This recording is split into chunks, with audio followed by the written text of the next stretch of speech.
ದೇವನಾಮಕ್ಕೆ ಸ್ತೋತ್ರವಾಗಲಿ. ಈ ಪರಿಶುದ್ಧ ದಿನದಲ್ಲಿ ಮತ್ತೊಂದು ಆವರ್ತಿ ಸರ್ವಶಕ್ತನಾದ ದೇವರನ್ನು ಸ್ತುತಿಸುವುದಕ್ಕೆ, ಆರಾಧಿಸುವುದಕ್ಕೆ ಸರ್ವ ಕೃಪಾಳುವಾದ ದೇವರು ನಮ್ಮ ಜೀವಿತದಲ್ಲಿ ಇನ್ನೊಂದು ಸಂದರ್ಭವನ್ನು, ಅವಕಾಶವನ್ನು ಕೊಟ್ಟಿದ್ದಕ್ಕಾಗಿ ನಾವು ದೇವರಿಗೆ ಸ್ತೋತ್ರವನ್ನು ಸಲ್ಲಿಸುವ. 103ನೇ ಕೀರ್ತನೆ ಅದರ ಪ್ರಾರಂಭ ವಾಕ್ಯದಲ್ಲಿ ನಾವು ನೋಡುತ್ತೇವೆ, ನನ್ನ ಮನವೇ ಯೆಹೋವನನ್ನು ಕೊಂಡಾಡು, ನನ್ನ ಸರ್ವೇಂದ್ರಿಯಗಳೇ ಆತನ ಪವಿತ್ರ ನಾಮವನ್ನು ಕೀರ್ತಿಸಿರಿ. ನನ್ನ ಮನವೇ ಯೆಹೋವನನ್ನು ಕೊಂಡಾಡು, ಆತನು ಮಾಡಿದ ಉಪಕಾರಗಳಲ್ಲಿ ಒಂದನ್ನು ಮರೆಯಬೇಡ.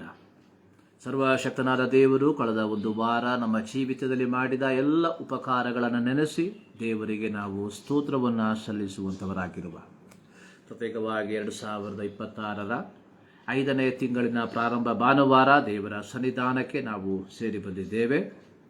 ಕಳೆದ 4 ತಿಂಗಳು ದೇವರು ಕೋಳಿತನ ಮರಿಗಳನ್ನು ತನ್ನ ರೆಕ್ಕೆಯಲ್ಲಿ ಕಾಪಾಡುವಂತೆ ನಮ್ಮನ್ನು ಕಾಪಾಡಿದ ದೇವರಿಗೆ ನಮ್ಮ ಹೃದಯದ ಅಂತರಾಳದಿಂದ ಸ್ತೋತ್ರವನ್ನು ಸಲ್ಲಿಸುವಂಥವರಾಗಿರುವ.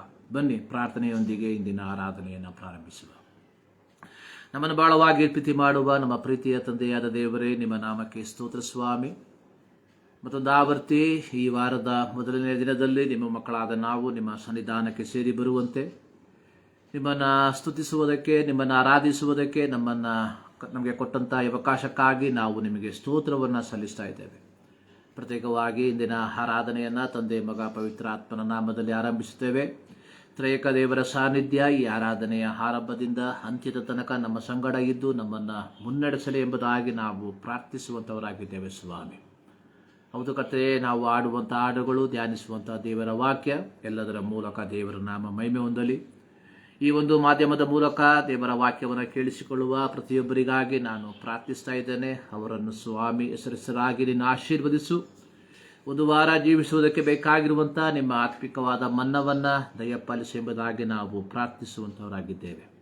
ಈ ಸಂದರ್ಭದಲ್ಲಿ ನಮ್ಮ ದೇಶಕ್ಕಾಗಿ, ನಮ್ಮ ರಾಜ್ಯಕ್ಕಾಗಿ, ನಮ್ಮ ಪಟ್ಟಣಕ್ಕಾಗಿ ನಾವು ಪ್ರಾರ್ಥಿಸ್ತಾ ಇದ್ದೇವೆ.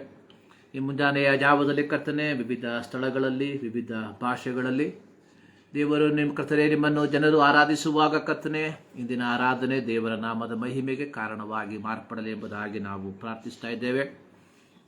ಕರ್ತನೆ, ಈ ಸಂದರ್ಭದಲ್ಲಿ ಕರ್ತನೆ ಮತ್ತು ಆವರ್ತಿ ಸಮಸ್ತವನ್ನು ನಿಮ್ಮ ಪಾದ ಪೀಠದ ಕೆಳಗೆ ಸಮರ್ಪಿಸಿ ನಮಗಾಗಿ ಜೀವ ಕೊಟ್ಟ ಯೇಸು ಕ್ರಿಸ್ತನ ಬುದ್ಧ ನಾಮದಲ್ಲಿ ಬೇಡುತ್ತೇವೆ, ನಮ್ಮ ಪ್ರೀತಿಯ ತಂದೆಯೇ, ಆಮೆನ್. ಮತ್ತು ಆವರ್ತಿ ಎಲ್ಲರಿಗೂ ಯೇಸು ಕ್ರಿಸ್ತನ ನಾಮದಲ್ಲಿ ನಮ್ಮ ವಂದನೆಯನ್ನು ನಾವು ತಿಳಿಸುವಂಥವರಾಗಿದ್ದೇವೆ. ಈ ಮೇ ತಿಂಗಳ ಪ್ರಾರಂಭ ಭಾನುವಾರ ದೇವರ ಸನ್ನಿಧಾನದಲ್ಲಿ ದೇವರನ್ನು ಸ್ತುತಿಸಿ ದೇವರನ್ನು ಆರಾಧಿಸುವುದಕ್ಕೆ ಸರ್ವ ಕೃಪಾಳುವಾದ ದೇವರು ನಮ್ಮ ಜೀವಿತದಲ್ಲಿ ಈ ಒಂದು ಸಂದರ್ಭವನ್ನು, ಅವಕಾಶವನ್ನು ಕೊಟ್ಟಿದ್ದಾನೆ. ನಾವು ದೇವರಿಗೆ ಸ್ತೋತ್ರವನ್ನು ಸಲ್ಲಿಸುವ. ದೇವರ ವಾಕ್ಯದಲ್ಲಿ ನಾವು ನೋಡುವಂಥದ್ದು 61ನೇ ಕೀರ್ತನೆ ಅದರ ಕೊನೆಯ ವಾಕ್ಯದಲ್ಲಿ, ಈಗಾದರೆ ನಾನು ಪ್ರತಿದಿನವೂ ನನ್ನ ಹರಕೆಗಳನ್ನು ಸಲ್ಲಿಸುವವನಾಗಿ ನಿನ್ನ ನಾಮವನ್ನು ಸದಾ ಸ್ಮರಿಸಿ ಕೀರ್ತಿಸುತ್ತಿರುವೆನು. ಪ್ರತಿ ದೇವರ ಮಗಳ ಕರ್ತವ್ಯ ಅನ್ನುವಂಥದ್ದು ಪ್ರತಿದಿನವೂ ದೇವರಿಗೆ ಸ್ತೋತ್ರವನ್ನು ಸಲ್ಲಿಸುವಂಥದ್ದು.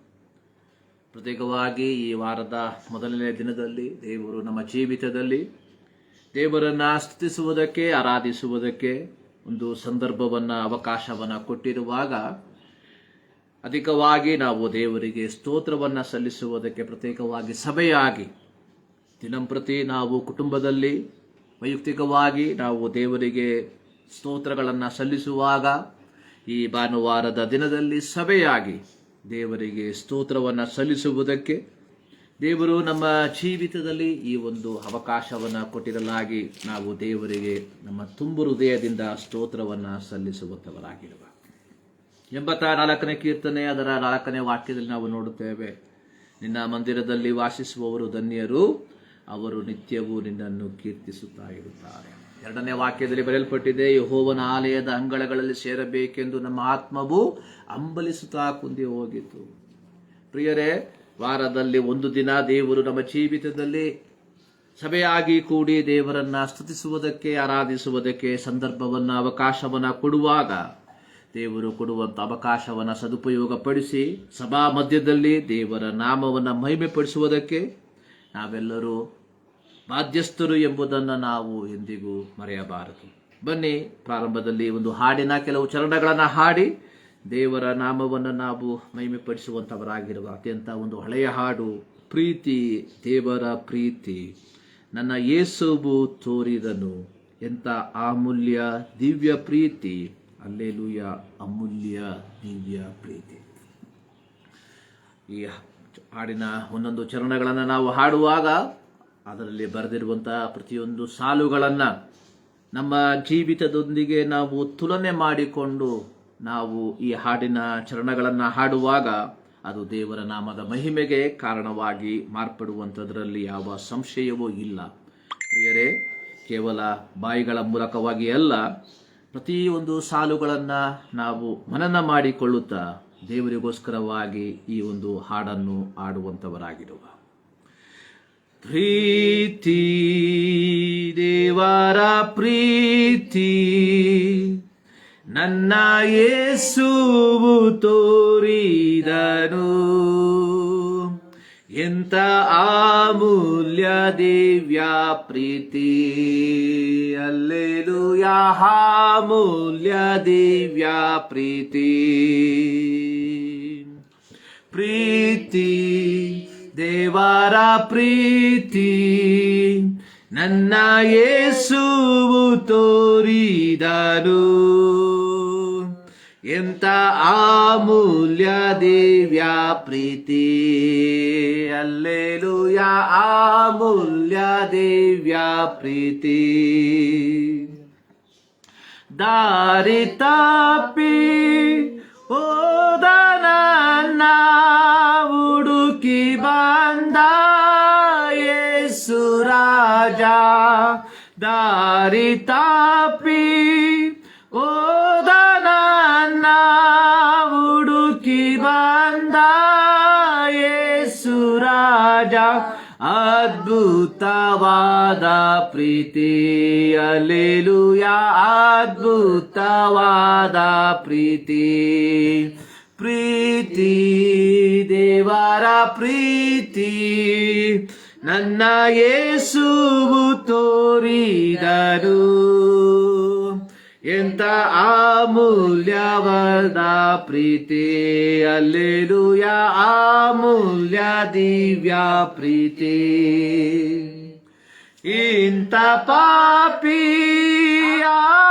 ನನ್ನ ಪ್ರೀತಿ ಮಾಡಿ ಬಂದ ಸ್ವಾಮಿ, ಇಂಥ ಪಾಪಿಯಾದ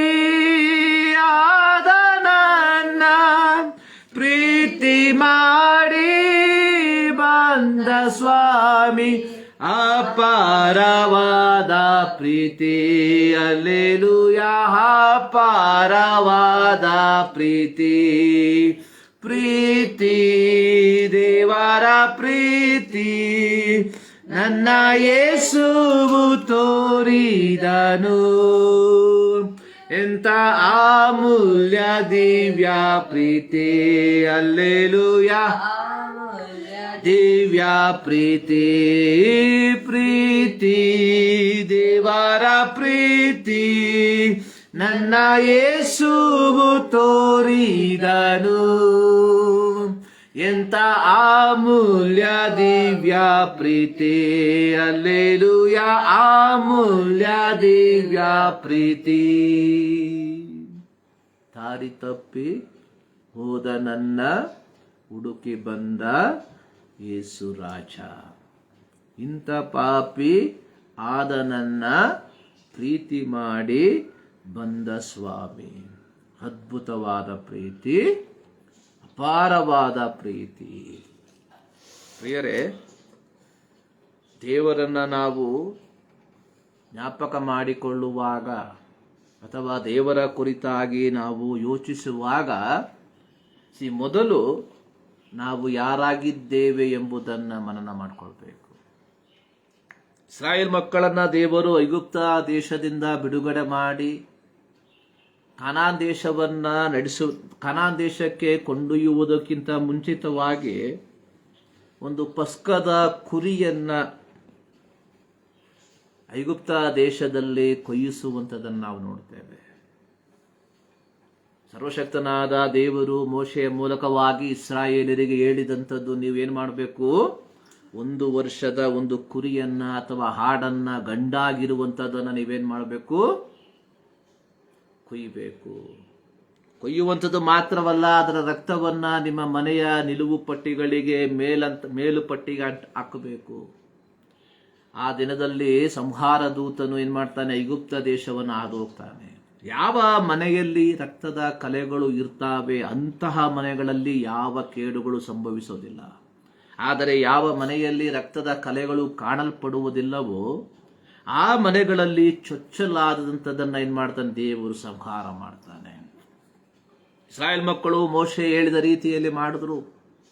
ನಂತರವಾಗಿ ಸರ್ವಶಕ್ತನಾದ ದೇವರು ಮೋಶೆಯ ಮೂಲಕವಾಗಿ ಇಸ್ರಾಯೇಲರಿಗೆ ಹೇಳಿದಂಥದ್ದು, you should observe every year. ಪ್ರತಿ ವರ್ಷ ನೀವೇನ್ ಮಾಡಬೇಕು, ಇದನ್ನ ನೀವು ಪಾಲಿಸಬೇಕು. ಈ ಒಂದು ಹಬ್ಬವನ್ನ ನೀವು ಆಚರಣೆ ಮಾಡಬೇಕು. Passover, the feast of Passover, ಪಸ್ಕ ಹಬ್ಬದ ಹಬ್ಬವನ್ನ ನೀವು ಆಚರಣೆ ಮಾಡಬೇಕು. ನೀವು ಇದನ್ನು ಆಚರಣೆ ಮಾಡುವಂತಹ ಸಂದರ್ಭದಲ್ಲಿ ಕೇಳ್ತಾರೆ ನಿಮ್ಮ ಮಕ್ಕಳು, ವಾಟ್ ಇಸ್ ದ ಸಿಗ್ನಿಫಿಕೆನ್ಸ್, ಇದರ ಪ್ರತ್ಯೇಕತೆ ಏನೆಂಬುದಾಗಿ. ಈ ರೀತಿಯಾಗಿ ಅವರು ಕೇಳುವಂತಹ ಸಂದರ್ಭದಲ್ಲಿ ನೀವು ಹೇಳಬೇಕು, ನಮ್ಮ ಪಿತೃಗಳು ಎಲ್ಲಿದ್ರು, ಐಗುಪ್ತದಲ್ಲಿ ದಾಸತ್ವದಲ್ಲಿ ಇದ್ರು. They are A slave. ಅವರು ಐಗುಪ್ತದಲ್ಲಿ ದಾಸರಾಗಿ ಬದುಕ್ತಾ ಇದ್ರು. 12ನೇ ಅಧ್ಯಾಯ, ವಿಮೋಚನಾ ಕಾಂಡ 12ನೇ ಅಧ್ಯಾಯ ಅದರ 26-27 ವಾಕ್ಯ. ಮುಂದೆ ನಿಮ್ಮ ಮಕ್ಕಳು ನೀವು ನಡೆಸುವ ಈ ಆಚಾರವೇನೆಂದು ನಿಮ್ಮನ್ನು ಕೇಳುವಾಗ ಅವರಿಗೆ, ಯೆಹೋವನು ಐಗುಪ್ತರನ್ನು ಸಂಹರಿಸಿದಾಗ ಐಗುಪ್ತ ದೇಶದಲ್ಲಿದ್ದ ಇಸ್ರಾಯೇಲ್ಯರ ಮನೆಗಳಲ್ಲಿ ಪ್ರವೇಶಿಸದೆ ಮುಂದಕ್ಕೆ ದಾಟಿ ನಮ್ಮವರನ್ನು ಉಳಿಸಿದರಿಂದ ನಾವು ಯೆಹೋವನ ಪಸ್ಕವೆಂಬ ಈ ಯಜ್ಞಾಚಾರವನ್ನು ನಡೆಸುವುದುಂಟು ಎಂದು ಹೇಳಬೇಕು. You have to tell. ನೀವೇನ್ ಮಾಡ್ಬೇಕಂತ ಹೇಳಬೇಕು. ಏತಕ್ಕೋಸ್ಕರವಾಗಿ ಹೇಳಬೇಕು, ದೇವರು ನಮ್ಮನ್ನು ನಡೆಸಿದಂತಹ ವಿಧಾನಗಳನ್ನು ನಾವು ಹೇಳಬೇಕು. ಪ್ರೀತಿಯ ದೇವಜನರೇ, ಈ ಮುಂಜಾನೆಯಲ್ಲಿ ನಾವು ದೇವರ ಸನ್ನಿಧಾನಕ್ಕೆ ಸೇರಿ ಬಂದಿರುವಾಗ we have to remember who we are. ನಾನು ಹೇಳಿದಲ್ಲ, ದೇವರ ಕುರಿತಾಗಿ ನಾವು ಜ್ಞಾಪಕ ಮಾಡಿಕೊಳ್ಳುವಾಗ we have to remember who we are. ದಾರಿ ತಪ್ಪಿ ಹೋದಂತಹ ನಮ್ಮನ್ನ, ಪಾಪಿಗಳಾದಂತಹ ನಮ್ಮನ್ನ ಯಾರು ಪ್ರೀತಿ ಮಾಡಿದ್ರು? ದೇವರು ಪ್ರೀತಿ ಮಾಡಿದ್ರು. ನೋಡಿ, ತಂದೆ ತಾಯಿಗಳ ಮಾತನ್ನು ಕೇಳದ ಮಕ್ಕಳನ್ನ ತಂದೆ ತಾಯಿಗಳು ಪ್ರೀತಿ ಮಾಡೋದಿಲ್ಲ.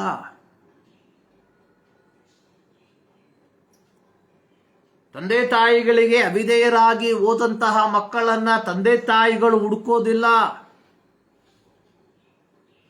ಆದರೆ ದೇವರು ಆ ರೀತಿಯಲ್ಲ. ಆತನು ನಮ್ಮನ್ನು ಹುಡುಕಿಕೊಂಡು ಬಂದ.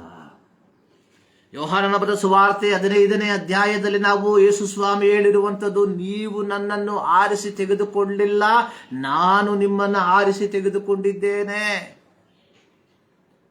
ಇನ್ನೊಂದು ವಿಧದಲ್ಲಿ ಹೇಳುವುದಾದರೆ, ನೀವು ನನ್ನನ್ನು ಹುಡುಕಲಿಲ್ಲ, ನಾನು ನಿಮ್ಮನ್ನ ಹುಡುಕಿದ್ದೇನೆ. ನೋಡಿ, ಯೇಸು ಸ್ವಾಮಿ 100 ಕುರಿಗಳ ಒಂದು ಸಾಮ್ಯದಲ್ಲಿ ಹೇಳ್ತಾ ಇದ್ದಾನೆ. ಒಂದು ಕುರಿ ಕಳೆದು ಹೋಗಲಾಗಿ 99 ಕುರಿಗಳನ್ನ ಒಂದು ಸ್ಥಳದಲ್ಲಿ ಇಟ್ಟು ಕಾಣೆಯಾಗಿ ಹೋದಂತಹ ಕುರಿಯನ್ನ ಹುಡುಕೊಂಡು ಹೋಗ್ತಾ ಇದ್ದಾನೆ ಕುರುಬ. ಅದೇ ಕುರುಬನ ಒಂದು ಪ್ರತ್ಯೇಕತೆ ಅನ್ನುವಂಥದ್ದು. ನಿಜವಾದ ಕುರುಬನ ಪ್ರತ್ಯೇಕತೆ ಅನ್ನುವಂಥದ್ದು ಕಳೆದು ಹೋದ ಕುರಿಗಳು ಕಳೆದು ಹೋಗಲಿ ಎಂಬುದಾಗಿ ನೆನೆಸೋದಿಲ್ಲ. ಯೇಸು ಸ್ವಾಮಿ ಹೇಳಿರುವಂಥದ್ದು, ದೇವರ ಕಡೆಗೆ ತಿರುಗಿಕೊಳ್ಳದ 99 ಮಂದಿ ನೀತಿವಂತರಿಗಿಂತ ದೇವರ ಕಡೆಗೆ ತಿರುಗಿಕೊಳ್ಳುವ ಒಬ್ಬ ಪಾಪಿಯ ವಿಷಯದಲ್ಲಿ ಪರಲೋಕದಲ್ಲಿ ಸಂತೋಷ ಆಗ್ತದೆ.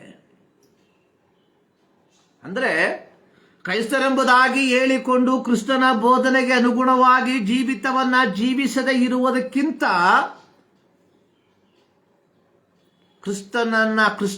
ಕ್ರಿಸ್ತನ ಬೋಧನೆಗೆ ಅನುಗುಣವಾಗಿ ಜೀವಿಸುವಂತಹ ಒಬ್ಬ ವ್ಯಕ್ತಿಯ ಕುರಿತಾಗಿ ದೇವರಿಗೆ ಬಹಳ ಸಂತೋಷ ಉಂಟು.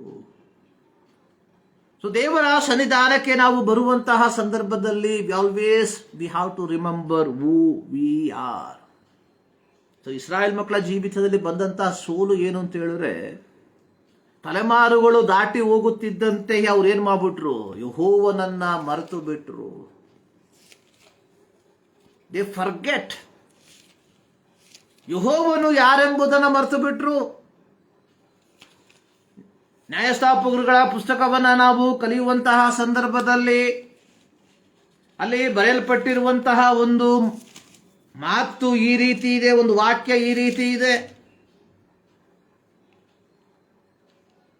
ಅದರ 2ನೇ ಅಧ್ಯಾಯ, ನ್ಯಾಯಸ್ಥಾಪಕರು 2ನೇ ಅಧ್ಯಾಯ 10ನೇ ವಾಕ್ಯ. ಅವನ ಕಾಲದವರೆಲ್ಲರೂ ಪಿತೃಗಳ ಬಳಿಗೆ ಸೇರಿದ ಮೇಲೆ ಯೆಹೋವನನ್ನು ಆತನು ಇಸ್ರಾಯೇಲರಿಗೋಸ್ಕರ ಮಾಡಿದ ಮಹತ್ ಕಾರ್ಯಗಳನ್ನು ಅರಿಯದಿದ್ದ ಬೇರೊಂದು ಸಂತಾನವು ಹುಟ್ಟಿತು. ಅವ್ರು ಯಾಕೆ ಅರಿಯಲಿಲ್ಲ? ಯಾರು ನೋಡಿ, ಇಸ್ರಾಯೇಲ್ ಮಕ್ಕಳು ವಾಗ್ದತ್ತ ಕಾನಾನ್ ದೇಶವನ್ನ ಪ್ರವೇಶ ಮಾಡಿದ್ರು. ಪ್ರವೇಶ ಮಾಡಿದಂತಹ ಆ ಸಂತತಿ, ಆ ಒಂದು ಸಂತಾನ ಏನಾಯ್ತು? ವಾರ್ತಿಕ ಸಹಜವಾಗಿ ಏನ್ ಮಾಡಿದ್ರು? ಒಬ್ಬೊಬ್ಬರಾಗಿ ಮರಣಿಸಿಬಿಟ್ರು. ಅಂದ್ರೆ ಮೋಶೆಯ ನಾಯಕತ್ವದಲ್ಲಿ ಕಾನಾನ್ ದೇಶವನ್ನ ಪ್ರವೇಶ ಮಾಡಿದಂತಹ ಸುಮಾರು 6 ಲಕ್ಷದ ಚಿಲ್ಲರೆ ಜನ. So they all died. ಆದರೆ ಈ ಕಾನಾನ್ ದೇಶಕ್ಕೆ ಬಂದ ಮೇಲೆ ಕೆಲವು ಸಂತತಿಗಳು ಹುಟ್ಟಿದ್ರು. ಸೊ ಅವರಿಗೆ ಯೆಹೋವನ ಕುರಿತಾಗಿ ಯಾವ ತಿಳುವಳಿಕೆ ಇಲ್ಲ. ನೋಡಿ, ವಿಮೋಚನಾ ಕಾಂಡದಲ್ಲಿ ಸರ್ವಶಕ್ತನಾದ ದೇವರು ಹೇಳಿದ್ದು, you should teach them to your children. ಇವುಗಳನ್ನು ನಿಮ್ಮ ಮಕ್ಕಳಿಗೆ ಕಲಿಸಬೇಕಾಗಿತ್ತು. ಯಾವುದನ್ನ?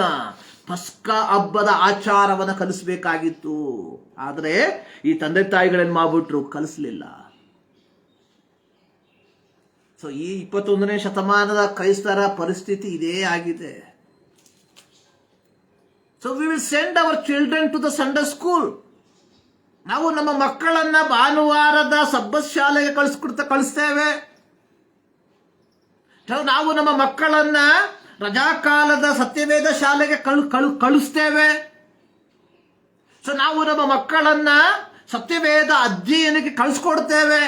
ಆದರೆ ದೇವರು ಯಾರೆಂಬುದಾಗಿ ನಾವು ಕಲಿಸ್ಕೊಡೋದಿಲ್ಲ. ಸೊ ನಾವು ಯಾಕೆ ಸಂಡೇ ಸ್ಕೂಲ್ಗೆ ಕಳುಹಿಸುವಂಥದ್ದು? ಪರೀಕ್ಷೆಯಲ್ಲಿ ಮೊದಲ ಸ್ಥಾನವನ್ನು ಪಡ್ಕೊಳ್ಳೋದಕ್ಕೋಸ್ಕರ. ಸೋಲೋದಲ್ಲಿ ಫಸ್ಟ್ ಬರಬೇಕು, ಮತ್ತೆ ಇತರೆ ಆಕ್ಟಿವಿಟೀಸ್ಗಳಲ್ಲಿ ಫಸ್ಟ್ ಬರಬೇಕು.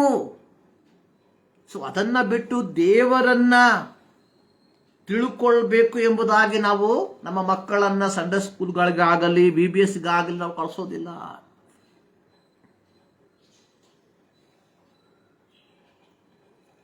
ಪ್ರಿಯರೇ, ಇಲ್ಲಿ ಬರೆಯಲ್ಪಟ್ಟಿರುವಂಥದ್ದು ಬೇರೊಂದು ಸಂತಾನ ಹುಟ್ಟುಬಿಡ್ತು. So they forget. ಸೊ ಇಂದು ನಮ್ಮ ಪರಿಸ್ಥಿತಿಯು ಇದಕ್ಕೆ ಸರಿ ಸಮಾನವಾಗಿ ಇರುವಂಥದ್ದಾಗಿದೆ. ಸೊ ವಿ ಶುಡ್ ರಿಮೆಂಬರ್ ಕ್ರಿಸ್ತನು ಅಥವಾ ಯೇಸು ಎಂಬ ಹೆಸರು ನಮ್ಮ ಕಿವಿಗೆ ಬೀಳುವಾಗ ನಮ್ಮ ಮನಸ್ಸಿಗೆ ಬರಬೇಕು. ಹೌ ಈ ಲವ್ಡ್ ಅಸ್. ಸೊ ಯಾವ ರೀತಿಯಾಗಿ ಆತನು ನಮ್ಮನ್ನು ಪ್ರೀತಿ ಮಾಡ್ದ. ಸೊ ಆಗ ಮಾತ್ರ ನಮ್ಮ ಜೀವಿತದಲ್ಲಿ ದೇವರಿಗೆ ಕೃತಜ್ಞತೆಯನ್ನು ಸಲ್ಲಿಸುವುದಕ್ಕೆ ನಮ್ಮಿಂದ ಸಾಧ್ಯವಾಗುವಂಥದ್ದು. ಪ್ರಿಯರೇ, ಈ ಮುಂಜಾನೆಯಲ್ಲಿ ದೇವರ ಸನ್ನಿಧಾನದಲ್ಲಿ ನಾವು ದೇವರನ್ನು ಆರಾಧಿಸುವುದಕ್ಕೆ ಸೇರಿ ಬಂದಿರುವಾಗ, so let us examine our life. ನಮಗೆ ದೇವರ ಮೇಲೆ ಪ್ರೀತಿಯುಂಟಾ?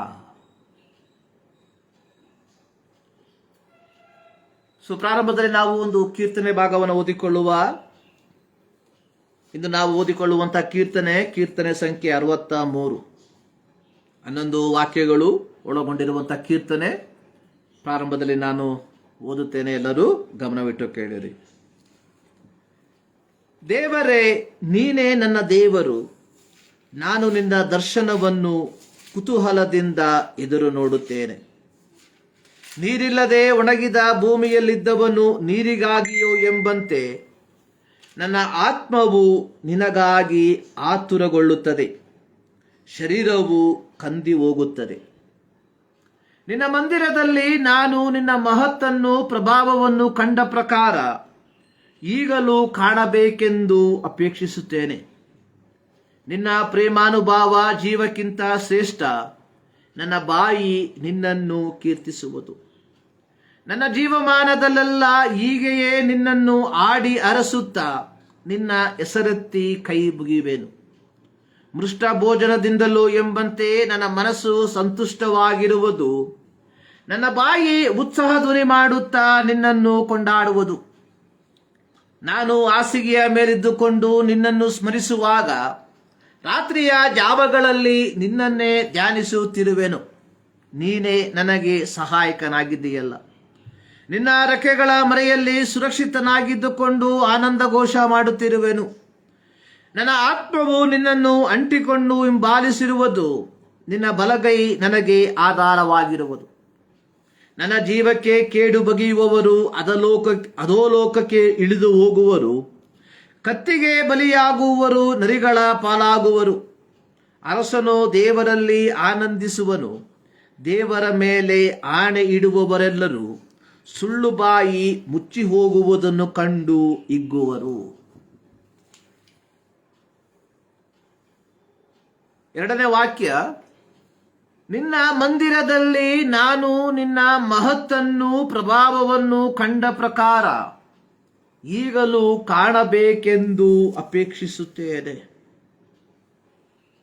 ಈ ಕೀರ್ತನೆಯ ಮೇಲ್ಭಾಗದಲ್ಲಿ ಬರೆಯಲ್ಪಟ್ಟಿರುವಂಥದ್ದು ಭಕ್ತನು ದೇವ ದರ್ಶನವನ್ನು ಕಾಂಕ್ಷಿಸಿ ಸಂತೃಪ್ತಿ ಹೊಂದಿದ್ದು. ದಾವೀದನು ಯೆಹೂದ ಸೀಮೆಯ ಅರಣ್ಯದಲ್ಲಿದ್ದಾಗ ರಚಿಸಿದ ಕೀರ್ತನೆ. ನೋಡಿ, ದಾವೀದನು ಪ್ರಾಣ ಭಯದಿಂದ ಅಲೆಯುವಂಥದ್ದಾಗಿ ನಾವು ಕಾಣ್ತಾ ಇದ್ದೇವೆ. ಸೊ ಹೀಗೆ ಪ್ರಾಣ ಭಯದಿಂದ ಅಲೆಯುತ್ತಿರುವಂತಹ ದಾವೀದ ದೇವರ ದರ್ಶನವನ್ನ ಬಯಸುವಂತವನಾಗಿದ್ದಾನೆ.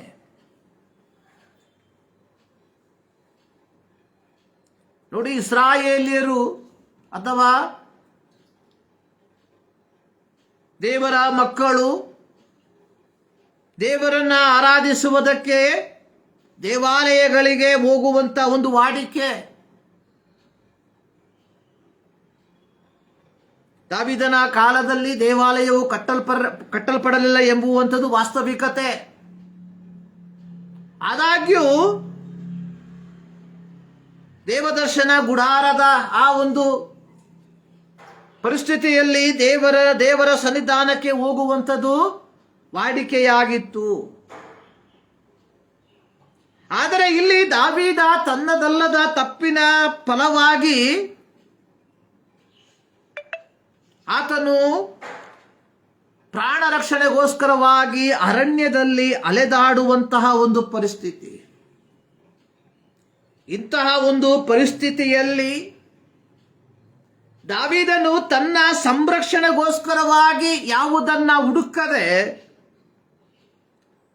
ದೇವರ ದರ್ಶನವನ್ನ ಬಯಸುವಂತವನಾಗಿದ್ದ.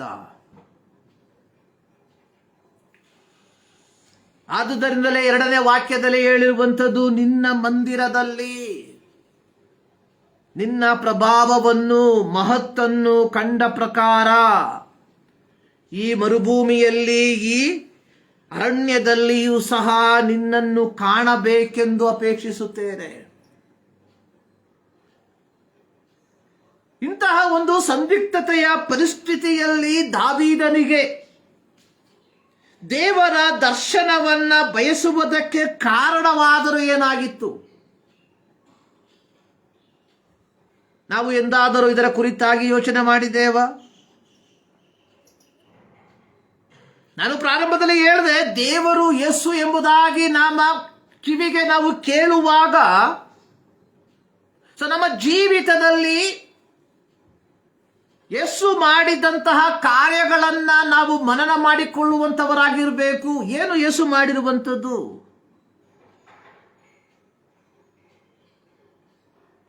ಏನು ಯೇಸು ಮಾಡಿದ್ದು ನಮಗೋಸ್ಕರವಾಗಿ? ತನ್ನ ಪ್ರಾಣವನ್ನ ಕೊಟ್ಟಂಥದ್ದು, ನಮ್ಮ ಪಾಪಗಳನ್ನು ಕ್ಷಮಿಸಿರುವಂಥದ್ದು, ದೇವರ ಮಕ್ಕಳೆಂಬ ಪದವಿಗೆ ನಮ್ಮನ್ನು ಸೇರಿಸಿರುವಂಥದ್ದು. ಸೊ ಇವು ನಮ್ಮ ಮನಸ್ಸಿಗೆ ಬರಬೇಕಾಗಿರುವಂತಹ ಕಾರ್ಯಗಳು. ನೋಡಿ, ದಾವೀದ ಅರಣ್ಯದಲ್ಲಿ ಪ್ರಾಣ ರಕ್ಷಣೆಗೋಸ್ಕರವಾಗಿ ಸೌಲನ ಕೈಯಿಂದ ತಪ್ಪಿಸಿಕೊಳ್ಳುವುದಕ್ಕೋಸ್ಕರವಾಗಿ ಓಡುತ್ತಿರುವಂತಹ ಆ ಪರಿಸ್ಥಿತಿಯಲ್ಲೂ ಸಹ ತನ್ನ ಸಂರಕ್ಷಣೆಗೋಸ್ಕರವಾಗಿ ಗುಹೆಯನ್ನಾಗಲಿ, ತನ್ನ ಸಂರಕ್ಷಣೆಗೋಸ್ಕರವಾಗಿ ಸಂರಕ್ಷಣೆಯ ವಲಯವನ್ನಾಗಲಿ ಹುಡುಕದೆ ದೇವರ ದರ್ಶನವನ್ನ ಬಯಸುವಂತವನಾಗಿದ್ದ. ಅಂದ್ರೆ ನಮ್ಮ ಜೀವಿತದಲ್ಲಿ ಪ್ರಿಯರೇ, ನಾವು ಅತ್ಯಮೂಲ್ಯವಾಗಿ ಬಯಸಬೇಕಾಗಿರುವಂಥದ್ದು ಏನು? ದೇವರನ್ನ, ದೇವರ ದರ್ಶನವನ್ನ.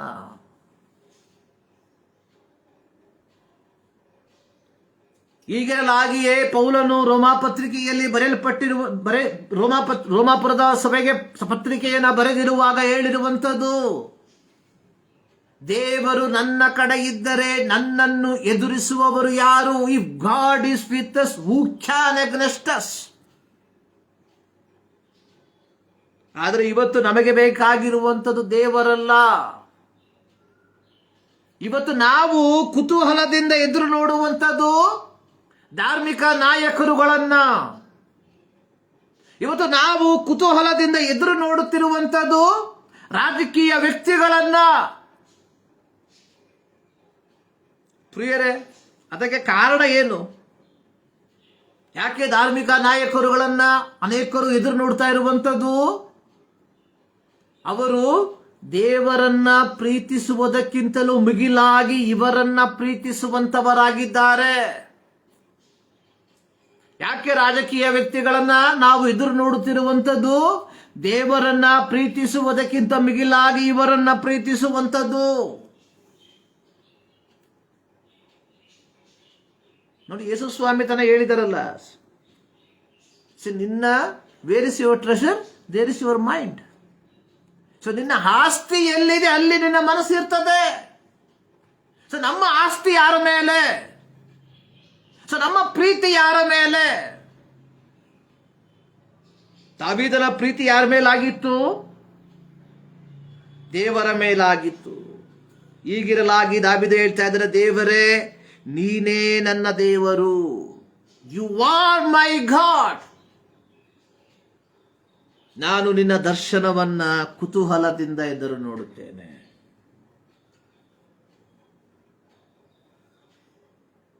ಪ್ರೀತಿಯ ದೇವಜನರೇ, 2026 ಮೇ ತಿಂಗಳಿನ ಪ್ರಾರಂಭ ಭಾನುವಾರ ದೇವರ ಸನ್ನಿಧಾನಕ್ಕೆ ನಾವು ಸೇರಿ ಬಂದಿರುವಾಗ ಸೊ ನಮಗೆ ನಾವೇ ಕೇಳಿಕೊಳ್ಳುವ, ನನ್ನ ಪ್ರೀತಿ ಯಾರ ಮೇಲೆ? ಯಾರನ್ನು ನಾನು ಹೆಚ್ಚಾಗಿ ಪ್ರೀತಿಸ್ತಾ ಇದ್ದೇನೆ? ನಾಮಕಾವಸ್ಥೆಗೆ ನಾವು ಹೇಳ್ತೇವೆ, ಐ ಲವ್ ಗಾಡ್, ನಾನು ದೇವರನ್ನ ಪ್ರೀತಿ ಮಾಡ್ತೇನೆ. ಆದರೆ ಹೃದಯದಿಂದ ಹೇಳಿ, ಸೊ ನಿಮ್ಮ ಪ್ರೀತಿ ಯಾರ ಮೇಲೆ?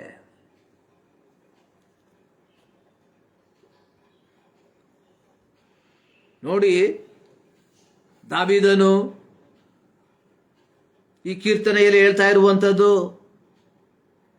ನಿನ್ನ ರೆಕ್ಕೆಗಳ ಮರೆಯಲ್ಲಿ ಸುರಕ್ಷಿತನಾಗಿದ್ದುಕೊಂಡು ಆನಂದ ಘೋಷ ಮಾಡ್ತಾ ಇದ್ದೇನೆ. ಇಲ್ಲಿ ಸೊ ಈ ವಾಸ್ ಇನ್ ದ ವಿಲ್ಡರ್ನೆಸ್. ಆತ ಎಲ್ಲಿದ್ದಾನೆ? ಯಹೂದ ಸೀಮೆಯ ಅರಣ್ಯದಲ್ಲಿದ್ದಾನೆ. ಆತನನ್ನ ಹಿಂಬಾಲಿಸಿಕೊಂಡು ಸೌಲನ ಸೈನ್ಯ ಬರ್ತಾ ಇದೆ. ಸೊ ಅರಣ್ಯದಲ್ಲಿ ದುಷ್ಟ ಮೃಗಗಳ ಕಾಟ ಇದೆ.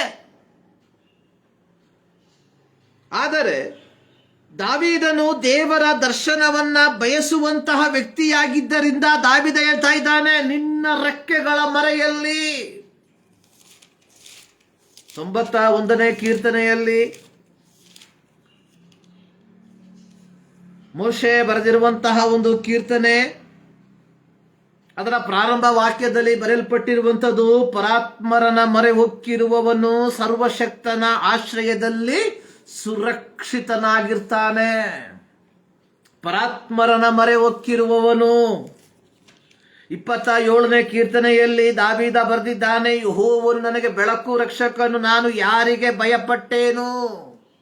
ಯೆಹೋವನು ನನ್ನ ಪ್ರಾಣದ ಆಧಾರವು, ನಾನು ಯಾರಿಗೆ ಹೆದರೇನು? ನೋಡಿ, ಪರಿಸ್ಥಿತಿಗಳು ಕೈ ಮೀರಿ ಹೋಗಿರುವಂಥದ್ದಾಗಿದೆ. ಸಂದಿಗ್ಧತೆಯ ಮೂಲಕವಾಗಿ ಹಾದು ಹೋಗುವಂತಹ ಒಂದು ಸಂದರ್ಭ. ಆದರೆ ದಾವೀದ ಹೇಳ್ತಾ ಇದ್ದಾನೆ, ಏನ್ ಹೇಳ್ತಾ ಇದ್ದಾನೆ? ನಿನ್ನ ರೆಕ್ಕೆಗಳ ಮರೆಯಲ್ಲಿ ಸುರಕ್ಷಿತವಾಗಿದ್ದು ಆನಂದ ಘೋಷ ಮಾಡ್ತಾ ಇದ್ದೇನೆ. ಪೌಲ ಸೀಲರನ್ನ ಏನು ಮಾಡಿದ್ರು? ಕೈದು ಮಾಡಿ ಅವರನ್ನ ಸೆರೆಮನೆಗೆ ಹಾಕಿದ್ರು ಫಿಲಿಪ್ಪಿ ಪಟ್ಟಣದಲ್ಲಿ. ಮಧ್ಯರಾತ್ರಿಯಲ್ಲಿ ಕೈಕಾಲುಗಳು ಬಂಧಿಸಲ್ಪಟ್ಟು ಮೈಯೆಲ್ಲ ಗಾಯಗಳಾಗಿ ಮೈಯಿಂದ ರಕ್ತಗಳು ಹನಿ ಹನಿಯಾಗಿ ಕೆಳಗೆ ಬೀಳುತ್ತಾ ನೋವಿನ ಮಧ್ಯದಲ್ಲಿ ಪೌಲ ಶೀಲರು ದೇವರಿಗೆ ವಿರುದ್ಧವಾಗಿ ಗುಣಗುಟ್ಟಲಿಲ್ಲ. ಬದಲಾಗಿ ಏನ್ ಮಾಡಿದ್ರು? ದೇವರನ್ನ ಆರಾಧನೆ ಮಾಡಿದ್ರು, ದೇವರಿಗೆ ಸ್ತುತಿ ಪದಗಳನ್ನ ಹಾಡಿದ್ರು. ಯಾಕೆಂದ್ರೆ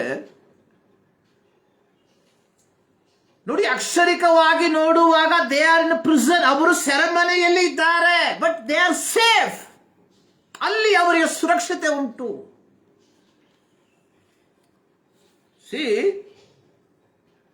ಆ ಒಂದು ಸ್ಥಳದಲ್ಲಿ ಅವರನ್ನ ಸೆರೆಮನೆಗೆ ಹಾಕದೆ ಹೋಗಿದ್ರೆ ಕೆಲವೊಮ್ಮೆ ಏನ್ ಮಾಡ್ತಾ ಇದ್ರು? ಫಿಲಿಪ್ಪಿ ಪಟ್ಟಣದಲ್ಲಿ ಇದ್ದಂತಹ ಯಹೂದ್ಯರು ಮತ್ತು ಇತರೆ ಜನರು ಏನ್ ಮಾಡ್ತಾ ಇದ್ರು? ಪ್ರತ್ಯೇಕವಾಗಿ ಆ ಅರ್ತಿಮಾದೇವಿಯ ಆ ಒಬ್ಬ ಅರ್ಚಕ ಏನ್ ಮಾಡ್ತಾ ಇದ್ದ? ಇವರನ್ನ ಕೊಂದಾಕ್ಬಿಡ್ತಿದ್ದ. ನೋಡಿ, ಸೆರೆಮನೆಯಲ್ಲಿ ಇರುವಂತದ್ದು ಅಕ್ಷರಿಕವಾಗಿ ನೋಡುವಾಗ ವೇದನೆಯಾಗಿದ್ರು ಸಹ ಒಂದು ದೈವಿಕವಾದ ದೃಷ್ಟಿಯಲ್ಲಿ ನೋಡುವಾಗ they are in safe. So ಆದುದರಿಂದಲೇ ಅವ್ರೇನು ಮಾಡಿದಲ್ಲಿ? ದೇವರನ್ನು ಆರಾಧನೆ ಮಾಡಿದ್ದು. ಇಲ್ಲಿ ದಾವೀದನು ಅದೇ ಹೇಳ್ತಾ ಇದ್ದಾನೆ, as it is in the wild, I am in the wilderness, ನಾನು ಅರಣ್ಯದಲ್ಲಿದ್ದೇನೆ, ಬಟ್ ನಾನು ನಿನ್ನ ದರ್ಶನವನ್ನ ಎದುರು ನೋಡುವವನಾಗಿದ್ದರಿಂದ, ಸೊ ನನಗೆ ದರ್ಶನವನ್ನ ನೀನು ಕೊಟ್ಟಿದ್ದರಿಂದ, so I am in a safe, ನಾನಿಲ್ಲಿದ್ದೇನೆ, ಸುರಕ್ಷಿತನಾಗಿತ್ಕೊಂಡಿದ್ದೇನೆ.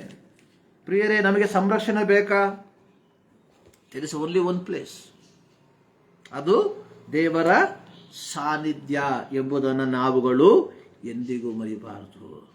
ಇದಕ್ಕೆ ಕಾರಣ ದಾವೀದನಿಗೆ ದೇವರಲ್ಲಿದ್ದಂತಹ ಪ್ರೀತಿ. ಪ್ರಿಯರೇ, ಇವತ್ತು ನಮಗೆ ಕೊಡಲ್ಪಟ್ಟಿರುವಂತಹ ಶೀರ್ಷಿಕೆ ಎನ್ನುವಂಥದ್ದು walk with Jesus in passionate love, ಕ್ರಿಸ್ತನೊಂದಿಗೆ ಉತ್ಕಟವಾದ ಪ್ರೀತಿಯ ಪಯಣ, ಅಥವಾ ಕ್ರಿಸ್ತನೊಂದಿಗೆ ನಿಕಟವಾದ ಪ್ರೀತಿಯ ಪಯಣ ಅಥವಾ ಪ್ರಯಾಣ.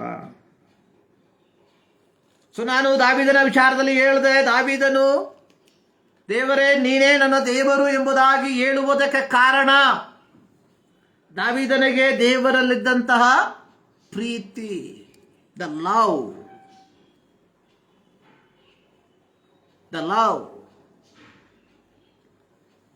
ಪ್ರಿಯರೇ, ಸೊ ನಾವುಗಳು ಸಹ ಏನ್ ಮಾಡಬೇಕು? ದೇವರನ್ನ ಪ್ರೀತಿಸುವಂತವರಾಗಿರಬೇಕು.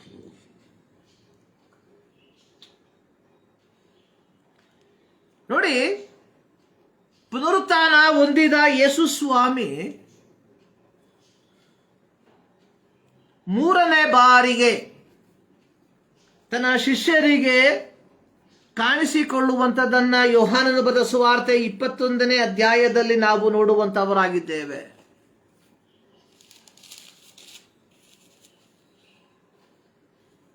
ಅಲ್ಲಿ ನಾವು ನೋಡುವಂತಹ ಸಂದರ್ಭದಲ್ಲಿ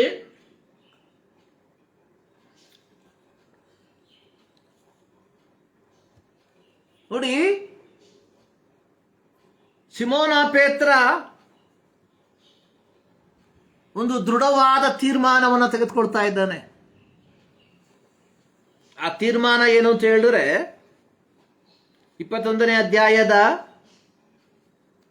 3ನೇ ವಾಕ್ಯ, ಸಿಮೋನ ಪೇತ್ರನು ನಾನು ಮೀನು ಹಿಡಿಯುವುದಕ್ಕೆ ಹೋಗುತ್ತೇನೆ.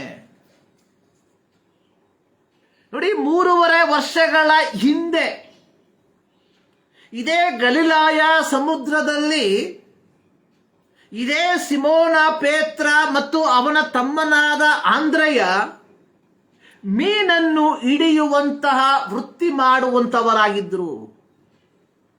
ಸೊ ಹೀಗಿರುವಾಗ ಯೇಸು ಸ್ವಾಮಿ ಏನು ಮಾಡಿದ್ರು, ಇವರನ್ನ ಕರೆದು ಮತ್ತಾಯನ ಬರೆದ ಸುವಾರ್ತೆ 4ನೇ ಅಧ್ಯಾಯದಲ್ಲಿ ನಾವು ನೋಡುವಂಥದ್ದು,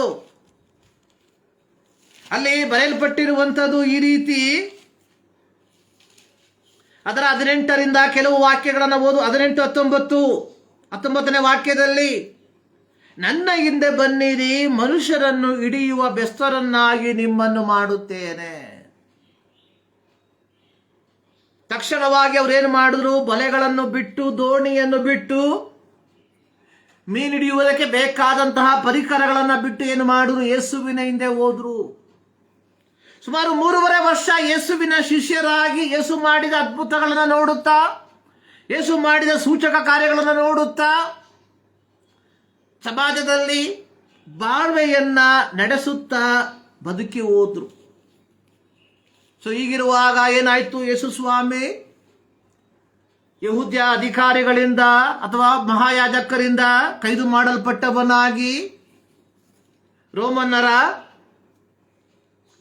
ನ್ಯಾಯ ತೀರ್ಪಿಗೆ ಅನುಸಾರವಾಗಿ ಶಿಲುಬೆಗೆ ಹಾಕಲ್ಪಟ್ಟು ಜಡಿಯಲ್ಪಟ್ಟು ಮರಣವನ್ನು ಅನುಭವಿಸ್ಬಿಟ್ಟ. ಸೊ ಶಿಷ್ಯರಿಗೆ ಮುಂದೇನು ಎಂಬ ಒಂದು ಪ್ರಶ್ನೆ. 3ನೇ ದಿನದಲ್ಲಿ ಯೇಸು ಸ್ವಾಮಿ ಸತ್ತು ಪುನರುತ್ಥಾನ ಹೊಂದಿ ಶಿಷ್ಯರಿಗೆ ಕಾಣಿಸಿಕೊಳ್ತಾ ಇದ್ದಾನೆ.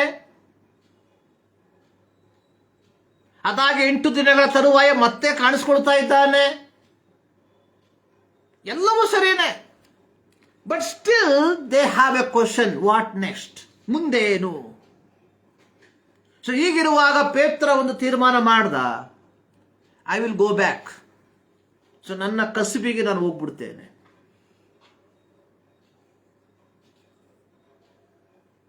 ಪೇತ್ರ ಹೇಳಿದ್ದೆ ತಡ. ತೋಮ ಜೊತೆಲಿದ್ದ, ನತಾನಿಯೇಲ ಇದ್ದ, ಯಾಕೋಬ ಮತ್ತು ಯೋಹಾನ, ಮತ್ತೆ ಯಾರು, ಒಂದು ಆಂದ್ರಿಯ ಇರಬೇಕು, ಇನ್ನೊಂದು ಫಿಲಿಪ್ ಇರಬೇಕು. ಒಟ್ಟು 7 ಜನ ಏನು ಮಾಡಿದ್ರು, ಪೇತ್ರನ ಸಂಗಡ ದೋಣಿಯನ್ನ ಹತ್ತಿ ಮೀನನ್ನು ಹಿಡಿಯುವುದಕ್ಕೆ ಹೋಗ್ಬಿಟ್ರು. ಆದ್ರೆ ರಾತ್ರಿ ಎಲ್ಲ ಪ್ರಯಾಸ ಪಟ್ಟರು. ಸುಮಾರು 3.5 ವರ್ಷದ 3.5 ವರ್ಷದಿಂದ ಮೀನು ಹಿಡಿದಿಲ್ಲ ಪಾಪ. ಗಲಿಲಾಯ ಸಮುದ್ರದ ಇಂಚು ಭಾಗ ಚೆನ್ನಾಗಿ ಗೊತ್ತಿದ್ದಂತಹ ವ್ಯಕ್ತಿಗಳಾಗಿದ್ದು ಯಾರು, ಪೇತ್ರ, ಆಂದ್ರೆಯ ಮತ್ತು ಯಾಕೋಬ, ಯೋಹಾನ. ಕಾರಣ ಈ 4 ಜನರು ಬೆಸ್ತರು ಇವರು. ಸದ್ದೇನೋ ಎಲ್ಲಿ ಬಲೆ ಹಾಕಿದ್ರೆ ಎಲ್ಲಿ ಮೀನು ಸಿಗುತ್ತೆ ಎಂಬುದು ಸ್ಪಷ್ಟವಾಗಿ ಅವರಿಗೆ ಗೊತ್ತುಂಟು. ಸೊ ಈ 4 ಜನ ರಾತ್ರಿ ಎಲ್ಲ ಪ್ರಯಾಸ ಪಟ್ಟರು. ಆದರೆ ಒಂದು ಚಿಕ್ಕ ಮೀನು ಸಹ ಸಿಗ್ಲಿಲ್ಲ. ಡೆಸ್ಪರೇಟ್. ಸೊ ಹೀಗಿರುವಾಗ ಯೇಸು ಸ್ವಾಮಿ ಆ ಒಂದು ತೀರದಲ್ಲಿ ನಿಂತುಕೊಂಡು ಕೇಳ್ತಾ ಇದ್ದಾನೆ, ಮಕ್ಕಳೇ ತಿನ್ನೋದಕ್ಕೇನು ಇಲ್ವಾ? ಸೊ ಕಳೆದ ವಾರ ನಾವು ಇದರ ಕುರಿತಾಗಿ ಧ್ಯಾನ ಮಾಡಿದ್ವಿ. ಅದಕ್ಕೆ ಕಳೆದ ಹಿಂದಿನ ವಾರ. ಸೊ ಇವೆಲ್ಲ ಆಯ್ತು. ಇವರು ಏನ್ ಮಾಡಿದ್ರು, ಯೇಸು ಸ್ವಾಮಿ ಹೇಳ್ತಾ ಇದ್ದಾನೆ, ನಿಮ್ಮ ದೋಣಿಯ ಬಲಗಡೆಯಲ್ಲಿ ಬಲೆ ಹಾಕಿ. ಅವ್ರು ಹಾಕದಾಗ ಏನು ಸಿಕ್ತು, ಮೀನು ಸಿಕ್ತು. ಅವರು ಬಂದರು. ಆ ಸಂದರ್ಭದಲ್ಲಿ ಹೇಳ್ತಾ ಇದ್ದಾನೆ ಯೋಹಾನ, ಇವರು ಯೇಸು ಸ್ವಾಮಿ ಎಂಬುದಾಗಿ. ಪೇತ್ರ ಏನು ಮಾಡ್ದ? ಸಮುದ್ರಕ್ಕೆ ಹಾರ್ಬಿಟ್ಟ, ನಂತರವಾಗಿ ಈಜ್ಕೊಂಡು ಮೇಲಕ್ಕೆ ಬಂದ. ಸೊ ಇವೆಲ್ಲ ಒಂದು ಚರಿತ್ರೆಗಳು. ಸೊ ಇಲ್ಲಿ ಯೇಸು ಸ್ವಾಮಿ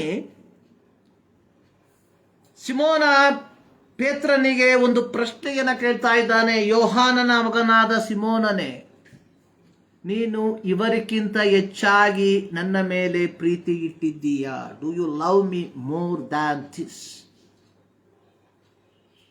do you love me more than this? ನೋಡಿ, ಪೇತ್ರ ಒಬ್ಬ ಆತುರದ ವ್ಯಕ್ತಿಯಾಗಿದ್ದ.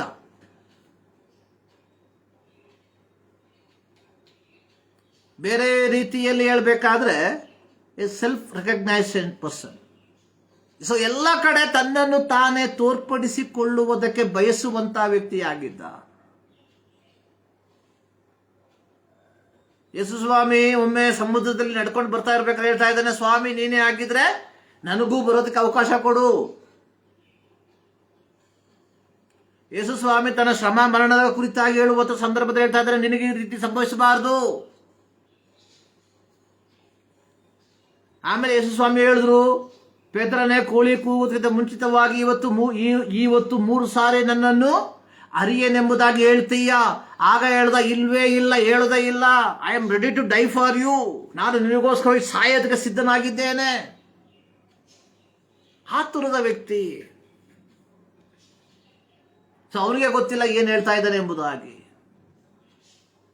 even though he doesn't know what is doing, what is telling.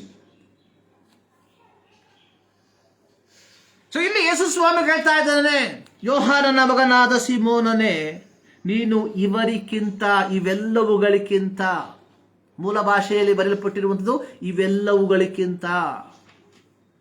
ಯಾವುದು ಇವೆಲ್ಲವುಗಳಿಗಿಂತ ಅಂತ ಹೇಳಿದ್ರೆ, ನೀನು 3 ವರ್ಷಗಳ ಹಿಂದೆ ಬಿಟ್ಟು ಬಂದಂತಹ ಈ ದೋಣಿಗಿಂತ, ನೀನು 3.5 ವರ್ಷ ಹಿಂದೆ ಬಿಟ್ಟು ಬಂದಂತಹ ಈ ಬಲೆಗಳಿಗಿಂತ, ನೀನು 3.5 ವರ್ಷ ಬಿಟ್ಟು ಬಂದಂತಹ ಈ ಪರಿಕರಗಳಿಗಿಂತ ಹೆಚ್ಚಾಗಿ ನನ್ನನ್ನು ಪ್ರೀತಿ ಮಾಡ್ತೀಯ.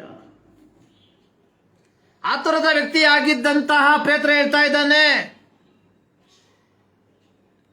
15ನೇ ವಾಕ್ಯದಲ್ಲಿ, ಹೌದು ಸ್ವಾಮಿ, yes Lord, I love you.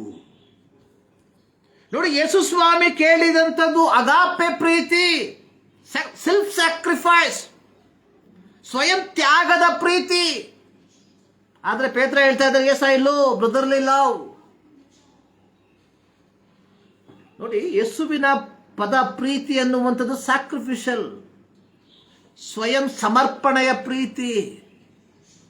ಆದ್ರೆ ಪೇತ್ರ ಹೇಳುವಂಥದ್ದು ಬ್ರದರ್ಲಿ ಲವ್. ಇದು 3 ಬಾರಿ ಯೇಸು ಸ್ವಾಮಿ ಹೇಳ್ತಾ ಇದ್ದಾನೆ, ಯೋಹಾನನ ಮಗನಾದ ಸಿಮೋನನೇ, ನನ್ನನ್ನು ಪ್ರೀತಿ ಮಾಡ್ತೀಯ. ಸೊ ಪ್ರಾರಂಭದ 2 ಕಡೆ ಯೇಸು ಕೇಳುವಂಥದ್ದು ಅಗಾಪೆ ಪ್ರೀತಿ, ಸ್ಯಾಕ್ರಿಫಿಷಲ್ ಲವ್. ಆದರೆ ಪೇತ್ರ ಹೇಳುವಂಥದ್ದು ಎಸ್ ಐ ಲವ್, ಫಿಲಿಯೋ ಅಂದ್ರೆ ಬ್ರದರ್ಲಿ ಲವ್. ಸೊ ಯೇಸು ಸ್ವಾಮಿಗೆ ಗೊತ್ತು ಪೇತ್ರನ ಪರಿಸ್ಥಿತಿ. ಪ್ರತಿ ಬಾರಿ ಯೇಸು ಸ್ವಾಮಿ ಏನ್ ಹೇಳ್ತಾ ಇದ್ದಾನೆ, ಜವಾಬ್ದಾರಿಯನ್ನ ಕೊಡ್ತಾ ಇದ್ದಾನೆ. ಫೀಡ್ ಮೈ ಲ್ಯಾಂಪ್, ನನ್ನ ಕುರಿಗಳನ್ನ ಮೇಯಿಸು. 2ನೇ ಸರಿ, ನನ್ನ ಕುರಿಗಳನ್ನ ಕಾಯಿ.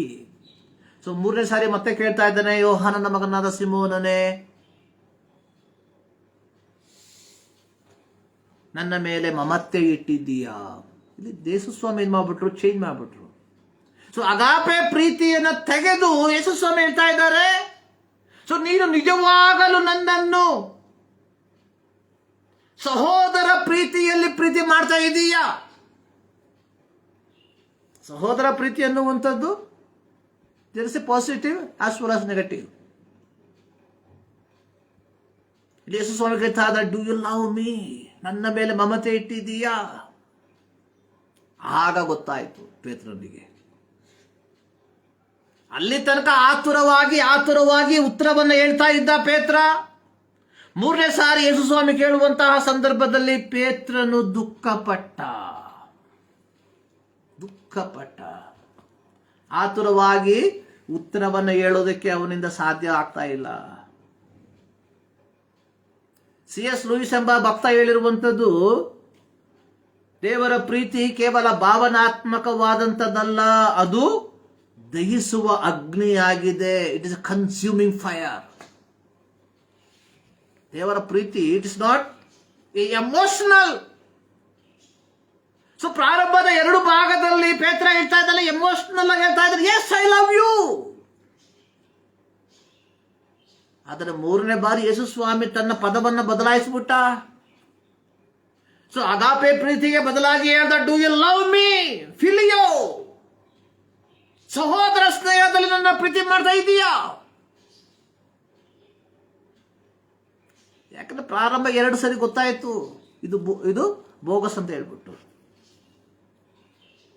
ಹೇಳ್ತಾ ಇದ್ದಾನೆ, ಲಾರ್ಡ್ ಈ ಕ್ರೈಡ್. ಅದಕ್ಕೆ ನಾನು ಹೇಳಿದ್ದು ದೇವರ ಪ್ರೀತಿ. C.S. ಲೂಯಿಸ್ ಹೇಳಿದ್ದಾರೆ, ಗಾಡ್ಸ್ ಲವ್, ದೇವರ ಪ್ರೀತಿ ಕೇವಲ emotionally ಆಗಿರುವಂಥದ್ದಲ್ಲ.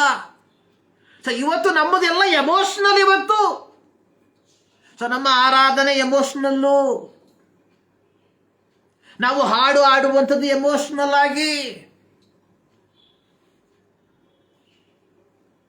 So there is no reality. ಯಾವ ರಿಯಾಲಿಟಿ ಇಲ್ಲ ನಮ್ಮ ಜೀವಿತದಲ್ಲಿ.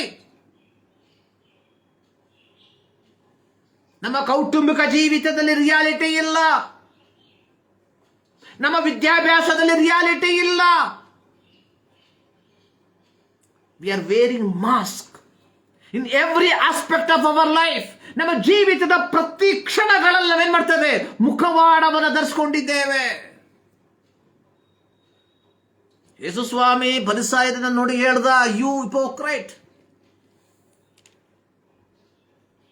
ಆದರೆ ಇವತ್ತು ಕ್ರೈಸ್ತ ಲೋಕ ಮುಖವಾಡದ ಲೋಕವಾಗಿದೆ. We are all wearing mask.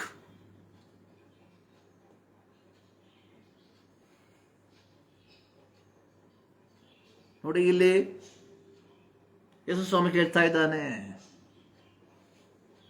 ಯೋಹಾನನ ಮಗನಾದ ಸಿಮೋನನೇ, ನನ್ನ ಮೇಲೆ ಮಮತೆ ಇಟ್ಟಿದ್ದೀಯಾ? ಅಲ್ಲಿ ಹೇಳ್ತಾ ಇದ್ದಾನೆ, ಈ ಕ್ರೈಡ್.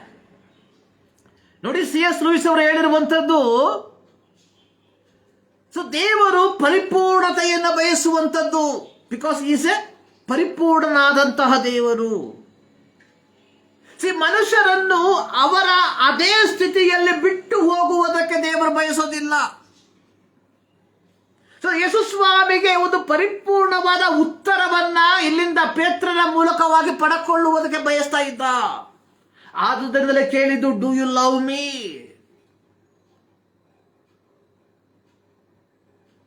ಎರಡು ಸರಿ ಕೇಳಿದ, ಡೂ ಯು ಲವ್ ಮೀ?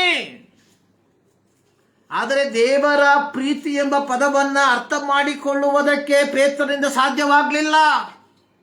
ದೇವರು ಹೇಳಿದಂತಹ ಅಗಾಪೆ ಪ್ರೀತಿಯನ್ನ ಅರ್ಥ ಮಾಡಿಕೊಳ್ಳುವುದಕ್ಕೆ ಪೇತ್ರನಿಂದ ಸಾಧ್ಯವಾಗಲಿಲ್ಲ. ಆದುದರಿಂದ ಮತ್ತೆ 3ನೇ ಬಾರಿ ಕೇಳ್ತಾ ಇದ್ದಾನೆ, ಡೂ ಯು ಲವ್ ಮೀ, ಫಿಲಿಯೋ? ಸ್ವಯಂ ತ್ಯಾಗದ ಪ್ರೀತಿ ಅಲ್ಲಪ್ಪ, ಅಟ್ಲೀಸ್ಟ್ ಸಹೋದರ ಸ್ನೇಹ ನಿನ್ನಲ್ಲಿ ಉಂಟಾ ನನ್ನ ಮೇಲೆ? He cried.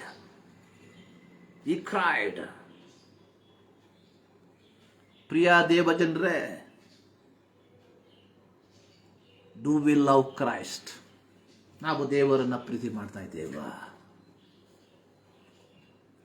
ಅಗಾಪೆ ಪ್ರೀತಿ ಹೋಗ್ರಿ, ಸ್ವಯಂ ತ್ಯಾಗದ ಪ್ರೀತಿ ಹೋಗ್ಲಿ. At least do we have brotherly love? So ನಮಗೆ ಸಹೋದರತ್ವ ಪ್ರೀತಿ ಉಂಟ ದೇವರ ಮೇಲೆ? Are we are wearing mask? ಭಾನುವಾರ ಆಗ್ಬಿಟ್ರೆ ಏನ್ ಮಾಡ್ತೀವಿ? Will wear the mask. So ದೇವರ ಪ್ರೀತಿ ಯಾವ ರೀತಿ ಇತ್ತು? ದಾರಿ ತಪ್ಪಿ ಹೋದ ನನ್ನ ಹುಡುಕಿ ಬಂದಂತಹ ಪ್ರೀತಿ. ಸೊ ದೇವರ ಪ್ರೀತಿ ಯಾವ ರೀತಿ ಇತ್ತು? ಇಂಥ ಪಾಪಿ ಆದ ನನ್ನ ಪ್ರೀತಿ ಮಾಡಿ ಬಂದ ಸ್ವಾಮಿ, ಇದು ದೇವರ ಪ್ರೀತಿ. ಆದರೆ ನಮ್ಮ ಪ್ರೀತಿ ಏನಾಗಿದೆ? V are wearing mask. ನಾವು ಮುಖವಾಡವನ್ನು ಧರಿಸುವಂತಹ ವ್ಯಕ್ತಿಗಳಾಗಿ ಮಾರ್ಪಟ್ಟಿದ್ದೇವಾ? ಸೊ ನಾವೇನ್ ಮಾಡಬೇಕು? ಒಮ್ಮೆ ಯೋಚನೆ ಮಾಡಬೇಕು. ಸೊ ಪ್ರೀತಿಯ ದೇವ್ ಜನರೇ, ಗಾಡ್ ಇಸ್ ಲವ್. ನೋಡಿ, ಯೆರೆಮೀಯನ ಪ್ರವಾದನ ಗ್ರಂಥ 31ನೇ ಅಧ್ಯಾಯದ 3ನೇ ವಾಕ್ಯದಲ್ಲಿ ಬರೆಯಲ್ಪಟ್ಟಿರುವಂಥದ್ದು, ನಾನು ನಿಮ್ಮನ್ನು ಪ್ರೀತಿಸಿರುವಂಥದ್ದು ಶಾಶ್ವತ ಪ್ರೇಮದಿಂದಲೇ. I loved you with everlasting love. So ದೇವರ ಪ್ರೀತಿ ಅನ್ನುವಂಥದ್ದು ನಿತ್ಯ ನಿರಂತರವಾಗಿ ಇರುವಂತಹ ಪ್ರೀತಿ. ಸೊ ದೇವರ ಪ್ರೀತಿಗೇನಿಲ್ಲ, ಕೊನೆ ಇಲ್ಲ. ದೇವರ ಪ್ರೀತಿಗೆ ಅಂತ್ಯವಿಲ್ಲ. It is everlasting love. ಅದರಲ್ಲಿ ಯೋಹಾನ 3:16 ಹೇಳ್ತಾ ಇದೆ, God so love the world. ದೇವರು ಲೋಕದ ಮೇಲೆ ಎಷ್ಟೋ ಪ್ರೀತಿಯನ್ನಿಟ್ಟ. ಎಷ್ಟು ಪ್ರೀತಿಯನ್ನಿಟ್ಟ? ತನ್ನ ಏಕಮಾತ್ರ ಕುಮಾರನನ್ನು ಲೋಕಕ್ಕೆ ಕಳುಹಿಸಿ ಲೋಕದ ಜನರ ಪಾಪದ ಪರಿಹಾರಕ್ಕೋಸ್ಕರವಾಗಿ ಆತನನ್ನು ಯಜ್ಞಾರ್ಪಿತನಾಗಿ ಅರ್ಪಿಸುವುದರ ಮಟ್ಟಿಗೆ ಪ್ರೀತಿಯನ್ನ ಇಟ್ಟ. ಸೊ ಈ ದೇವರ ಪ್ರೀತಿಯನ್ನ, ಈ ದೇವರನ್ನ ನಾವು ಪ್ರೀತಿ ಮಾಡ್ತಾ ಇದ್ದೇವಾ? ನೋಡಿ, ಕೇವಲ ಬೆಸ್ತನಾದಂತಹ ಪೇತ್ರನನ್ನ ದೇವರೇನ್ ಮಾಡಿದ್ರು? ಅಪೊಸ್ತಲನನ್ನಾಗಿ ಮಾಡಿದ್ರು. ನೋಡಿ, ಅಪೊಸ್ತಲರ ಕೃತ್ಯ 4ನೇ ಅಧ್ಯಾಯವನ್ನು ಕಲಿಯುವಂತಹ ಸಂದರ್ಭದಲ್ಲಿ ಪೇತ್ರನ ಪ್ರಸಂಗವನ್ನ ಕೇಳಿ ಜನ ಹೇಳ್ತಾ ಇದ್ದಾರೆ, ಇವರು ಶಾಸ್ತ್ರಾಭ್ಯಾಸ ಮಾಡದ ಸಾಧಾರಣ ಜನರು. ಅಪೊಸ್ತಲರ ಕೃತ್ಯ 4:13. See, these people are ordinary people. ನೋಡಿ, ಆರ್ಡಿನರಿ ಪೀಪಲ್. ಸೊ ದಾವೀದ ದೇವರನ್ನ ಪ್ರೀತಿ ಮಾಡೋದಕ್ಕೆ ಕಾರಣ ಇದೆ. ಕಾರಣ, ದಾವೀದ ಯಾರಾಗಿದ್ದ? ಈಸ್ ಎ ಶೆಪರ್ಡ್, ಕೇವಲ ಕುರುಬ.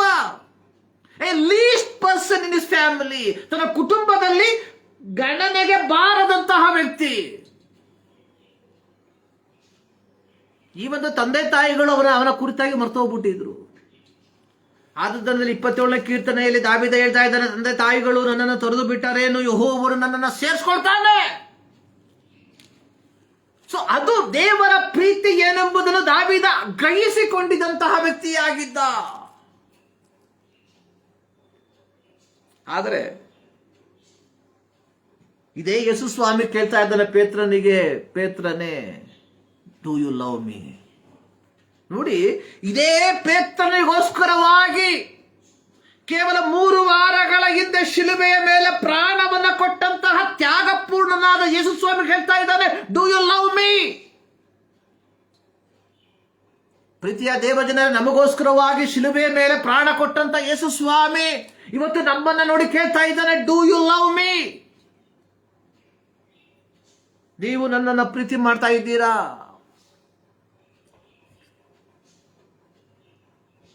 ಸೊ ಕೆಲವು ಮಕ್ಕಳಿದ್ದಾರೆ, ಸಂದರ್ಭಕ್ಕೆ ಅನುಸಾರವಾಗಿ ಏನ್ ಮಾಡ್ತಾರೆ? ಬದಲಾಗ್ತಾ ಇರ್ತಾರೆ. ಕೆಲವೊಮ್ಮೆ ಅಪ್ಪನನ್ನ ಹೆಚ್ಚಾಗಿ ಪ್ರೀತಿ ಮಾಡ್ತಾರೆ, ಕೆಲವೊಮ್ಮೆ ಅಮ್ಮನನ್ನ ಪ್ರೀತಿ ಮಾಡ್ತಾರೆ. ಎಲ್ಲಿ ಏನು ಸಿಕ್ಕುತ್ತಲ್ಲ ಹೋಗ್ತಾರೆ. ಒಂಥರ ಫ್ಲೋಟಿಂಗ್ ಬ್ರಿಡ್ಜ್ ತರ ಇವ್ರುಗಳು. So we are also same. ನಾವುಗಳು ಅದೇ ರೀತಿ. ಏನಾದ್ರು ಸಿಕ್ಕಿದ್ರೆ ದೇವರನ್ನ ಪ್ರೀತಿ ಮಾಡ್ತೀವಿ, ಇಲ್ಲಾಂದ್ರೆ ಕ್ಯಾಕರ್ಸ್ ಹೋಗಿತೀವಿ.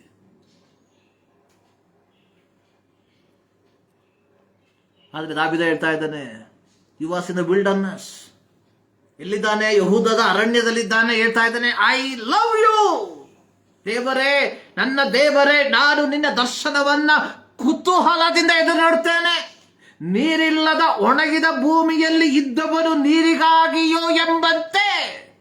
ಲೆಕ್ಕ ಮಾಡಿ, ನಾವು ಕೇವಲ ಆ ಪದವನ್ನು ಮಾತ್ರ ಓದಿದ್ರೆ ಸಾಲದು, ಬಾಕಿ ಓದಬೇಕು. ಅಲ್ಲಿ ಏನ್ ಹೇಳ್ತಾ ಇದ್ದಾನೆ? ನೀರಿಲ್ಲದೆ ಒಣಗಿದ ಭೂಮಿಯಲ್ಲಿದ್ದವನು ನೀರಿಗಾಗಿಯೋ ಎಂಬಂತೆ ನನ್ನ ಆತ್ಮವು ನಿನಗಾಗಿ ಆತುರಗೊಳ್ತಾ ಇದೆ. ಕಾರಣ ಯಾಕೆ? ನೋಡಿ, ದಾವೀದ ತನ್ನ ಚಿಕ್ಕ ಪ್ರಾಯದಿಂದಲೇ ಅರಣ್ಯವಾಸಿ ಆಗ್ಬಿಟ್ಟಿದ್ದ. ಅವನು ಅರಣ್ಯ ಅನ್ನುವಂಥದ್ದು ದಾವೀದನಿಗೆ ಹೊಸದಲ್ಲ. ಅದು ಯಾಕಂದ್ರೆ ಬೆಳಗ್ಗೆ ಎದ್ದ ತಕ್ಷಣ ಅವನ ತಂದೆಯ ಹಾಡುಗಳನ್ನು ತೆಗೆದುಕೊಂಡು ಏನ್ ಮಾಡ್ತಾ ಇದ್ದ? ಅಡವಿಯನ್ನ ಅಲೆಯುವಂತಹ ವ್ಯಕ್ತಿಯಾಗಿದ್ದ ದಾವೀದ. ಸೊ ಆ ದಾವೀದನಿಗೆ ಈ ಅರಣ್ಯದ ಅನುಭವ ಅನ್ನುವಂಥದ್ದು ದೊಡ್ಡದಲ್ಲ ಅವನಿಗೆ. ಆದರೆ ದೇವರ ಪ್ರೀತಿ ಏನ್ ಮಾಡಿದ್ದವನ ಒಂದು ಬದಲಾವಣೆಗೆ ತಂದಿದೆ. ಸೊ ಈ ನೋ ದಟ್ ಆ ಬದಲಾವಣೆಗೆ ದೇವರು ನನ್ನನ್ನು ಕರ್ಕೊಂಡು ಬರ್ತಾನೆ ಎಂಬುದಾಗಿ ಚೆನ್ನಾಗಿ ಗೊತ್ತು. ಸೊ ಅದರಿಂದ ಹೇಳ್ತಾ ಇದ್ದಾನೆ, ಈ ಅರಣ್ಯದಲ್ಲಿಯೂ ನಾನೇನ್ ಮಾಡ್ತೇನೆ, ನಿನ್ನ ದರ್ಶನವನ್ನ ಬಯಸ್ತೇನೆ. ಅನೇಕ ವೇದ ಪಂಡಿತರು ಹೇಳುವಂಥದ್ದು, ದಾವೀದ ತನ್ನ ಕುರಿಗಳನ್ನ ಮೇಯಿಸುವಂತ ಸಂದರ್ಭದಲ್ಲಿ ಕುರಿಗಳಿಗೆ ಬೇಕಾದಂತೆ ಎಲ್ಲವನ್ನ ರೆಡಿ ಮಾಡಿಕೊಟ್ಟು ತನ್ನ ಕೈಯಲ್ಲಿ ಒಂದು ಕಿನ್ನರಿ ಹಿಡ್ಕೊಂಡು ಏನ್ ಮಾಡ್ತಾ ಇದ್ದ, ದೇವರನ್ನ ಸ್ತುತಿಸ್ತಾ ಇದ್ದ ಬೆಳಗಿದ್ದ ಸಾಯಂಕಾಲ ತನಕ. ಸೊ ಈ ಒಂದು ಪರಿಪಾಠ ಯಾರಿಗಿತ್ತು? ದಾವೀದನಿಗಿತ್ತು. ಸೊ ಆದುದರಿಂದಲೇ ಈ ಒಂದು ಅನುಭವದಲ್ಲಿ ಹೇಳ್ತಾ ಇದ್ದಾನೆ, ನಾನು ನಿನ್ನ ದರ್ಶನವನ್ನ ಎದುರು ನೋಡ್ತೇನೆ. ಆತನು ದೇವರನ್ನ ಪ್ರೀತಿಸುವಂತ ವ್ಯಕ್ತಿಯಾಗಿದ್ದ. ನೋಡಿ, ಯೇಸು ಸ್ವಾಮಿ ಇವರನ್ನ ಪ್ರೀತಿ ಮಾಡಿದರ ಫಲವಾಗಿ ತಾನೇ ಇವರನ್ನ ಶಿಷ್ಯ ವೃಂದಕ್ಕೆ ಸೇರಿಸ್ಕೊಂಡಿದ್ದು. ಈಗ ಅದೇ ಯೇಸು ಸ್ವಾಮಿಗೆ ಹೇಳ್ತಾ ಇದ್ದಾನೆ, ಪೇತ್ರನೇ, ಡೂ ಯು ಲವ್ ಮೀ? ನೀನು ನನ್ನನ್ನ ಪ್ರೀತಿ ಮಾಡ್ತೀಯ?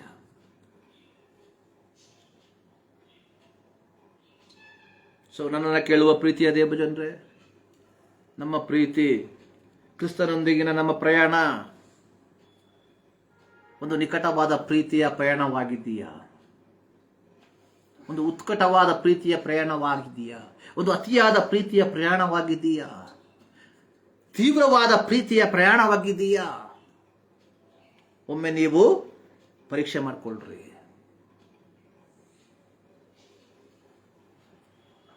ನಾಲ್ಕನೇ ಸಾರಿ, ಮೂರನೇ ಸಾರಿ ಹೇಳ್ತಾ ಇದ್ದಾನೆ, ಪೇತ್ರ ಹೇಳ್ತಾ ಇದ್ದಾನೆ, Lord, do you know that? So ನಿನಗೆ ಗೊತ್ತುಂಟು ನನಗೆ ನಿನ್ನ ಮೇಲೆ ಮಮತೆ ಇದೆ. You know that? ನಿನಗೆ ಗೊತ್ತುಂಟು ಸ್ವಾಮಿ, ನೀನು ಎಲ್ಲ ಬಲ್ಲೆ.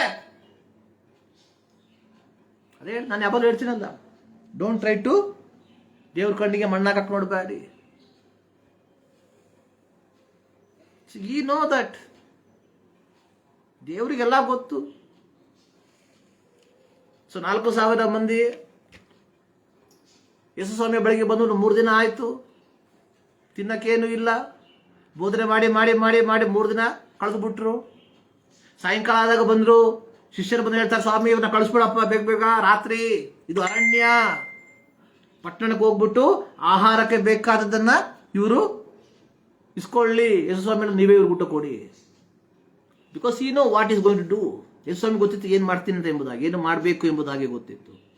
ಅವ್ರು ಹೇಳ್ರು, ಯಾರೋ ಫಿಲಿಪೆ ಹೇಳ್ದ, ಅಟ್ಲೀಸ್ಟ್ ವಿ ನೀಡ್ $200, $200 ಬೇಕು. ಇವತ್ತಿಂದ $200 ಅಲ್ಲ, ಆವತ್ತಿಂದ $200. 2026 ವರ್ಷಗಳ ಹಿಂದೆ $200 ಬೇಕು. ಅಂದ್ರೆ ಇವತ್ತಿನ ಲೆಕ್ಕದಲ್ಲಿ ಒಂದು $2 ಲಕ್ಷ ಬೇಕು. ಇವತ್ತು 2 ಲಕ್ಷಕ್ಕೂ ಆಗಲ್ಲ. ಒಳ್ಳೆ ಊಟ ಕೊಡಬೇಕು ಅಂತಂದ್ರೆ ಒಂದು 5-10 ಲಕ್ಷ ರೂಪಾಯಿ ಖರ್ಚು ಮಾಡಬೇಕು. ಇವತ್ತು ಅದು 5,000 ಜನಕ್ಕೆ ಲೆಕ್ಕ ಮಾಡಿ. ಇವತ್ತು ಸಾಧಾರಣ ಒಂದು ಬಿರಿಯಾನಿಗೆ, ಒಂದು ಮ್ಯಾರೇಜಿಗೆ ನಾವು ಆರ್ಡರ್ ಕೊಟ್ಟರೆ ಸೊ ಮಿನಿಮಮ್ $1,000 ಮಿನಿಮಮ್. ಅದು ಹೊಟ್ಟೆ ತುಂಬ ಸಿಕ್ಕೋದು ಇಲ್ಲ. ಆಗ ಲೆಕ್ಕ ಮಾಡಿ, 4,000 ಇಂಟು 1,000 ಆದ್ರೂ 4 lakh. But Jesus new what, ಏನ್ ಮಾಡಬೇಕು ಎಂಬುದಾಗಿ ದೇವರಿಗೆ ಗೊತ್ತು, ಯೇಸು ಸ್ವಾಮಿ ಗೊತ್ತಿತ್ತು. ಅವ್ರು ಹೇಳ್ತಾರೆ, ಸ್ವಾಮಿ ಇರೋದೇ ಸ್ವಲ್ಪ ರೊಟ್ಟಿ. ಯೇಸು ಸ್ವಾಮಿ ಏನ್ ಮಾಡೋದನ್ನ ತೆಗೆದು ಸ್ತೋತ್ರ ಮಾಡಿ ಹಂಚ್ಕೊಟ್ರು. ಈ ನ್ಯೂ ದಟ್. ಯೇಸು ಸ್ವಾಮಿಗೆ ಎಲ್ಲ ಗೊತ್ತರೇ. So we don't know anything, but we have that, we know everything. ನೋಡಿ, ಪೇತ್ರ ಹೇಳ್ತಾ ಇದ್ದಾನೆ, ಕರ್ತನೇ ಯೇಸುವೆ, ಎಲ್ಲ ನೀನು ಎಲ್ಲ ಬಲ್ಲೆ, ಯು ನೋ ಎವ್ರಿಥಿಂಗ್. ಸೊ ಅದರ್ಥ ಮಾಡ್ಕೊಳ್ಳಿ ಫಸ್ಟ್. ಸೊ ನಾವು ದೇವರನ್ನ ಪ್ರೀತಿ ಮಾಡ್ತೇವೆ ಎಂಬುದಾಗಿ ವೇಷವನ್ನ ಕಟ್ಟುವಂತಹ ಸಂದರ್ಭದಲ್ಲಿ ನಾವು ಯೋಚನೆ ಮಾಡಬೇಕು, ನಾನು ವೇಷ ಕಟ್ಟುತ್ತಿರುವಂತಹ ವ್ಯಕ್ತಿ ಈ ನೋ ಎವ್ರಿಥಿಂಗ್. ಆತನಿಗೆ ಎಲ್ಲ ಚೆನ್ನಾಗಿ ಗೊತ್ತುಂಟು. ಸಿಪ್ರಬಲ್ಲಿ ಈ ನೋ ಎವ್ರಿಥಿಂಗ್. ಸೊ ನಮ್ಮ ವಿಚಾರ ಏನು ಅಂತ ಹೇಳಿದ್ರೆ,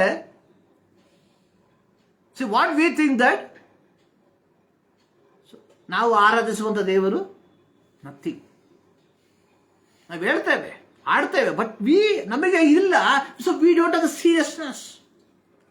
ಇವನ್ V don't no that. So ನಮ್ಮ ಮುಂದೆ ನಾವು ಯಾರ ಮುಂದೆ ನಿಂತಿದ್ದೇವೆ ಎಂಬುವಂತ ಆ ಒಂದು ಸೀರಿಯಸ್ನೆಸ್ ನಮಗೆ ಇಲ್ಲ. ಸೊ ನಾವು ನೆನೆಸಿರುವಂಥದ್ದು, ಸೊ ನಮ್ಮ ದೇವರು ಯಾರು ಅಂತ ಹೇಳಿದ್ರೆ, ಈ only listen what we say. ನಾವು ಹೇಳುವಂಥದ್ದನ್ನ ಮಾತ್ರ ನಂಬುವ ದೇವರು ಎಂಬುದಾಗಿ ನಾವು ತಿಳ್ಕೊಂಡ್ಬಿಟ್ಟಿದ್ದೇವೆ. ನೋ, ನಿನ್ ಬಾಯಿ ತೆಗೆಕ್ಕಿಂತ ಮುಂಚೆನೆ ಗೊತ್ತು ಅವನಿಗೆ. ಪೇತ್ರ ಹೇಳ್ತಾ ಇದ್ದಾನೆ, ಯೇಸುವೇ ನೀನು ಎಲ್ಲವನ್ನ ಬಲ್ಲೆ. ಪ್ರೀತಿಯ ದೇವಜನರೇ, ಮುದ್ರಿದ ಅರ್ಥ ಮಾಡ್ಕೊಳ್ಳಿ. ನಮ್ಮ ದೇವರು, ನಾನು ಆರಾಧಿಸುವ ದೇವರು, ನಾವು ಆರಾಧಿಸುವ ದೇವರು ಎಲ್ಲವನ್ನ ಬಲ್ಲಂತಹ ದೇವರು. ಸೊ ಅದರಿಂದ ಆ ದೇವರ ಮುಂದೆ ನಿಮ್ಮ ಡ್ರಾಮಾ ಜಾಸ್ತಿ ಬೇಡ.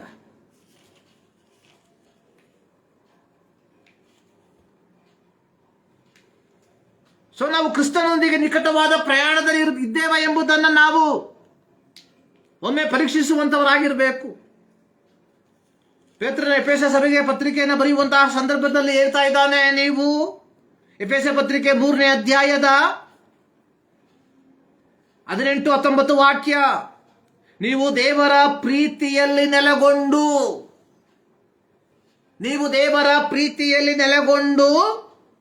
ಅದರ ಅಗಲ, ಉದ್ದ, ಎತ್ತರ, ಆಳ ಎಷ್ಟೆಂಬುದನ್ನು ದೇವ ಜನರೆಲ್ಲರೊಂದಿಗೆ ಗ್ರಹಿಸಲು ಜ್ಞಾನಕ್ಕೆ ಮೀರುವ ಕ್ರಿಸ್ತನ ಪ್ರೀತಿಯನ್ನು ತಿಳುಕೊಳ್ಳಲು. ಇಲ್ಲಿ ಪೌಲನ ಒಂದು ಪ್ರಾರ್ಥನೆ. ಇಲ್ಲಿ ಪೌಲ ಏನ್ ಮಾಡ್ತಾ ಇದ್ದಾನೆ? ಎಫೆಸ ಸಭೆಯ ದೇವ ಜನರಿಗಾಗಿ ಪ್ರಾರ್ಥನೆ ಮಾಡ್ತಾ ಇದ್ದಾನೆ. ಈ ಒಂದು ಅಧ್ಯಾಯದಲ್ಲಿ 2 ಪ್ರಾರ್ಥನೆಯನ್ನು ನಾವು ನೋಡ್ತೇವೆ. ಪೌಲನ ಪ್ರಾರ್ಥನೆ, ಮೊದಲನೇ ಪ್ರಾರ್ಥನೆ 1ನೇ ಅಧ್ಯಾಯದ 15-22 ವಾಕ್ಯ. 2ನೇ ಪ್ರಾರ್ಥನೆ ಎನ್ನುವಂಥದ್ದು 3ನೇ ಅಧ್ಯಾಯದ 14ನೇ ವಾಕ್ಯದಿಂದ 21ನೇ ವಾಕ್ಯ.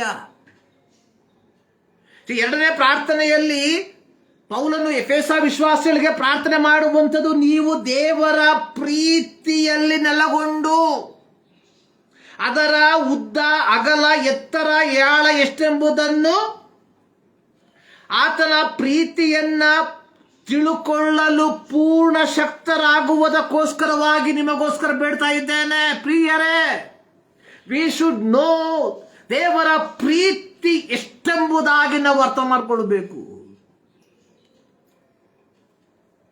ಎಷ್ಟಿದೆ ದೇವರ ಪ್ರೀತಿ? ಎಷ್ಟಿದೆ?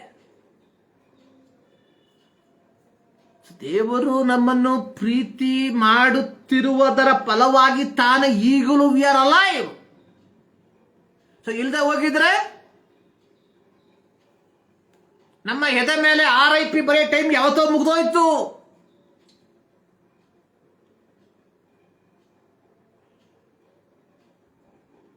ಯಾಕೆ ಇನ್ನೂ RIP ಬರ್ದಿಲ್ಲ ನಮ್ಮ ಮೇಲೆ? Still he loves us. ನಾವು ಇಷ್ಟೆಲ್ಲ ವೇಷ ಕಟ್ಟಿದ್ರೇನು, ಭಕ್ತಿಯ ವೇಷವನ್ನ ಕಟ್ಟಿದ್ರೇನು, ಯಾಕೆ still God is not funny? ದೇವರು ಯಾಕೆ ನಮ್ಮನ್ನು ಶಿಕ್ಷಿಸಲಿಲ್ಲ ಅಂತ ಹೇಳಿದ್ರೆ, ಸ್ಟಿಲ್ ಹಿ ಲವ್ಸ್ ಅಸ್. ಅರ್ಥ ಮಾಡ್ಕೊಳ್ಳಿ, ಇನ್ಕ್ಲೂಡಿಂಗ್ ಮೀ. ನಾನು ಬದುಕಿರುವಂತದ್ದು ನನ್ನ ಈ ಒಂದು ಲೈವ್ ಮೂಲಕವಾಗಿ ಅಲ್ಲ. Still he loves me. Still he loves me. ನಾನು ಯಾವಾಗಲೂ ಹೇಳ್ತೇನೆ, I know about me better than anyone. So ನನ್ನ ಕುರಿತಾಗಿ ನನಗೆ ಗೊತ್ತು ಬೇರೆ ಎಲ್ಲರಿಗಿಂತ ಹೆಚ್ಚಾಗಿ. The same thing to everybody. ಎಲ್ರಿಗೂ ಅದೇ ರೀತಿ. ಸೊ ನಾವು ನೆನೆಸ್ಕೊಂಡ್ಬಿಡ್ತೇವೆ, ವರ್ಷದ 365 ದಿನ ಯೇಸುವಿಗೆ ಸ್ತೋತ್ರ ಅಂತ ಹೇಳ್ತಾನಪ್ಪ, ಒಳ್ಳೆ ವ್ಯಕ್ತಿ ಇರ್ಬೋದು. No, it's only one face. There is another face also. ಆ ಬೇರೊಂದು ಮುಖದ ರೀತಿಯಲ್ಲಿ ಮುಖವನ್ನ ನೋಡಿದ್ರೆ ಯಾವತ್ತೋ ಗುಂಡಿಗೆ ಹೋಗ್ಬೇಕಾಗಿತ್ತು. But still alive, not because of my faith. ನನ್ನ ನಂಬಿಕೆಯ ಶ್ರೇಷ್ಠತೆ ಅಲ್ಲ, ಬಿಕಾಸ್ ಆಫ್ ಹಿಸ್ ಲವ್, ಆತನ ಪ್ರೀತಿ.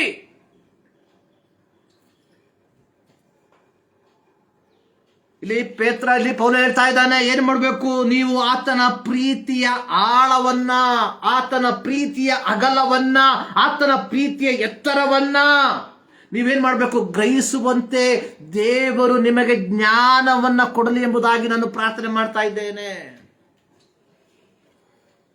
ಏನು ದೇವರ ಪ್ರೀತಿ? ಎಫೆಸ ಸಭೆ ಅನ್ನುವಂಥದ್ದು ಒಂದು ಮಿಕ್ಸ್ಡ್ ಜನರೇಷನ್, ಸಮ್ಮಿಶ್ರವಾದಂತಹ ಒಂದು ಜನಾಂಗ. ಒಂದು ಯಹೂದ್ಯರಿಂದ ಕ್ರೈಸ್ತರಾದವರು, ಎರಡು ಅನ್ಯ ಜನರಿಂದ ಕ್ರೈಸ್ತರಾದವರು. ಸೊ ಯಹೂದ್ಯರಿಗೆ ಅಬ್ರಹಾಮನ ಒಂದು ವಾಗ್ದಾನ ಉಂಟು, ಆದರೆ ಅನ್ಯ ಜನರಿಗೆ ಯಾವ ವಾಗ್ದಾನವೂ ಇಲ್ಲ.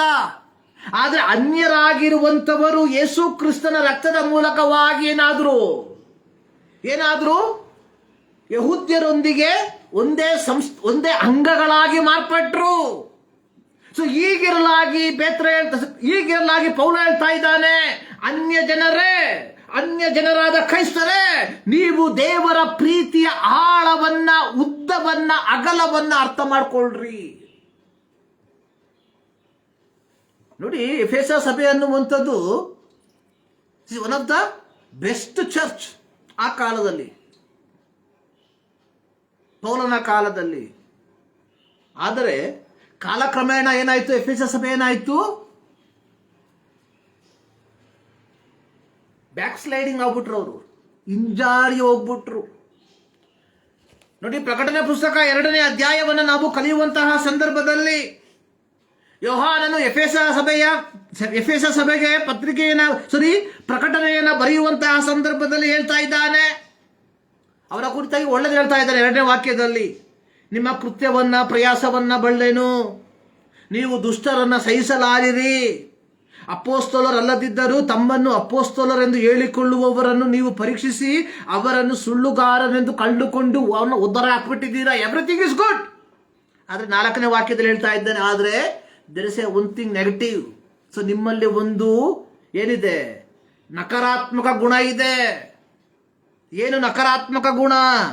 ಮೊದಲಿದ್ದ ಪ್ರೀತಿ ನಿಮ್ಮಲ್ಲಿ ಇಲ್ಲ. ಮೊದಲಿದ್ದ ಪ್ರೀತಿ ಇಲ್ಲ, ದ ಫಸ್ಟ್ ಲವ್. ಅದಕ್ಕೆ ಇಲ್ಲಿ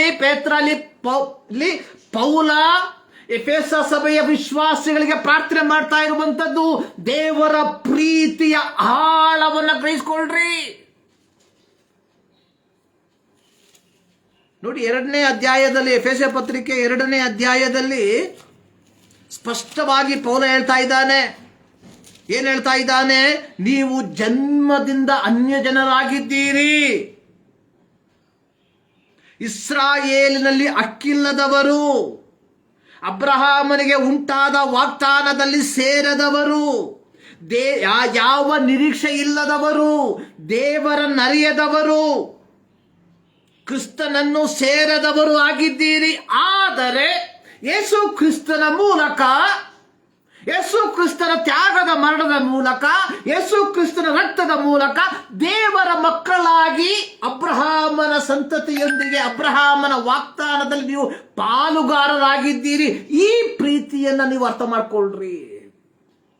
ಸೊ ನೀವು ಬಿಟ್ಟಂತ ಪ್ರೀತಿ ಯಾವುದು? ದೇವರು ನಿಮ್ಮನ್ನು ಪ್ರೀತಿ ಮಾಡಿದ ವಿಧಾನವನ್ನು ನೀವು ಬಿಟ್ಬಿಟ್ಟಿದ್ದೀರಾ. ಇವತ್ತು ಕ್ರೈಸ್ತರಾದ ನಾವುಗಳು ಇದನ್ನೇ ಮಾಡ್ತಾ ಇರುವಂಥದ್ದು. ನಾವು ಪ್ರೀತಿ ಬಿಟ್ಟಿದ್ದೇವೆ ಅಂತ ಹೇಳಿ, ಯಾವ ಪ್ರೀತಿ ಬಿಟ್ಟು? ದೇವರು ನಮ್ಮನ್ನು ಪ್ರೀತಿ ಮಾಡಿದಂತಹ ಪ್ರೀತಿಯನ್ನು ಬಿಟ್ಬಿಟ್ಟಿದ್ದೇವೆ. ಸೊ ದೇವರು ನಮ್ಮನ್ನು ಪ್ರೀತಿ ಮಾಡಿ ತನ್ನನ್ನು ಏನ್ ಮಾಡಿದ? ಒಪ್ಪಿಸಿಕೊಟ್ಟ. ಸೊ ಈಗಿರಲಾಗಿ ಎಫೆಸ ಸಭೆಯ ವಿಶ್ವಾಸಿಗಳೇ, ನೀವು ಸಹ ಪ್ರೀತಿ ಮಾಡಬೇಕು. ಸೊ ಯಾವ ರೀತಿ ಪ್ರೀತಿ ಮಾಡಬೇಕು? ಅಗಾಪೆ ಲವ್, ಸ್ವಯಂ ತ್ಯಾಗದ ಪ್ರೀತಿ. ಪ್ರೀತಿಯ ದೇವಜನರೇ, ದೇವರೊಂದಿಗೆ ನಾವು ನಿಕಟವಾದ ಒಂದು ಸಂಬಂಧದಲ್ಲಿ, ನಾವು ಉತ್ಕಟವಾದ ಪ್ರೀತಿಯಲ್ಲಿ ನಡಿಬೇಕಾದ್ರೆ ವಿ ಹ್ಯಾವ್ ಟು ಲವ್. ನಾವು ಪ್ರೀತಿಸುವಂತ ವ್ಯಕ್ತಿಗಳಾಗಿರ್ಬೇಕು. ಪ್ರೀತಿ ಅಂತ ಹೇಳಿದ್ರೆ ಬೇರೆಯವನಿಗೆ ಹೇಳೋದಲ್ಲ, ಕೇಳಬೇಕು ಅಂತಲ್ಲ. ನೋಡಿ, ಯೇಸು ಸ್ವಾಮಿ ಹೇಳಿದ ಯೋಹನ ಸುವಾರ್ತೆ 14ನೇ ಅಧ್ಯಾಯದ 15ನೇ ವಾಕ್ಯದಲ್ಲಿ, ಇಫ್ ಯು ಲವ್ ಮೀ, ನೀವು ನನ್ನನ್ನು ಪ್ರೀತಿಸುವುದಾದ್ರೆ ನನ್ನ ಆಜ್ಞೆಗಳನ್ನ ಕೈಕೊಂಡು ನಡಿತೀರಾ. ಅದು ಪ್ರೀತಿ. ಸೊ ನಮಗೆ ಬೇಕಾಗಿರುವಂಥದ್ದು ಫಿಲಿಯೋ ಪ್ರೀತಿ ಅಲ್ಲ, ನಮಗೆ ಬೇಕಾಗಿರುವಂಥದ್ದು ಅಗಾಪೆ ಪ್ರೀತಿ. What is right to God, ದೇವರ ಮುಂಭಾಗದಲ್ಲಿ ಯಾವುದು ಸರಿ ಅದಕ್ಕೆ ಅನುಗುಣವಾಗಿ ನಾವು ಪ್ರೀತಿ ಮಾಡಬೇಕು. ಸೊ ಪ್ರೀತಿ ಮಾಡಬೇಕು ಅಂತ ಹೇಳ್ಬಿಟ್ಟು ದೇವರನ್ನ ಮಾರುವಂತವನನ್ನ ಪ್ರೀತಿ ಮಾಡುವಂತ ಅವಶ್ಯಕತೆ ನಮಗಿಲ್ಲ. ದೇವರ ಹೆಸರನ್ನ ಹೇಳಿ ಹಣ ಸಂಪಾದನೆ ಮಾಡುವಂತವನ ಕೈಕಾಲಿಡಿಯುವಂತ ಪರಿಸ್ಥಿತಿ ನಮಗೆ ಬೇಕಾಗಿಲ್ಲ. ಯಾರು ದೇವರ ಆಜ್ಞೆಗಳಿಗೆ ಅನುಗುಣವಾಗಿ ತಮ್ಮ ಜೀವಿತವನ್ನ ಜೀವಿಸ್ತಾರೋ ಅಂಥವರನ್ನ ನಾವೇನ್ ಮಾಡಬೇಕು, ಪ್ರೀತಿ ಮಾಡುವಂತವರಾಗಿರ್ಬೇಕು.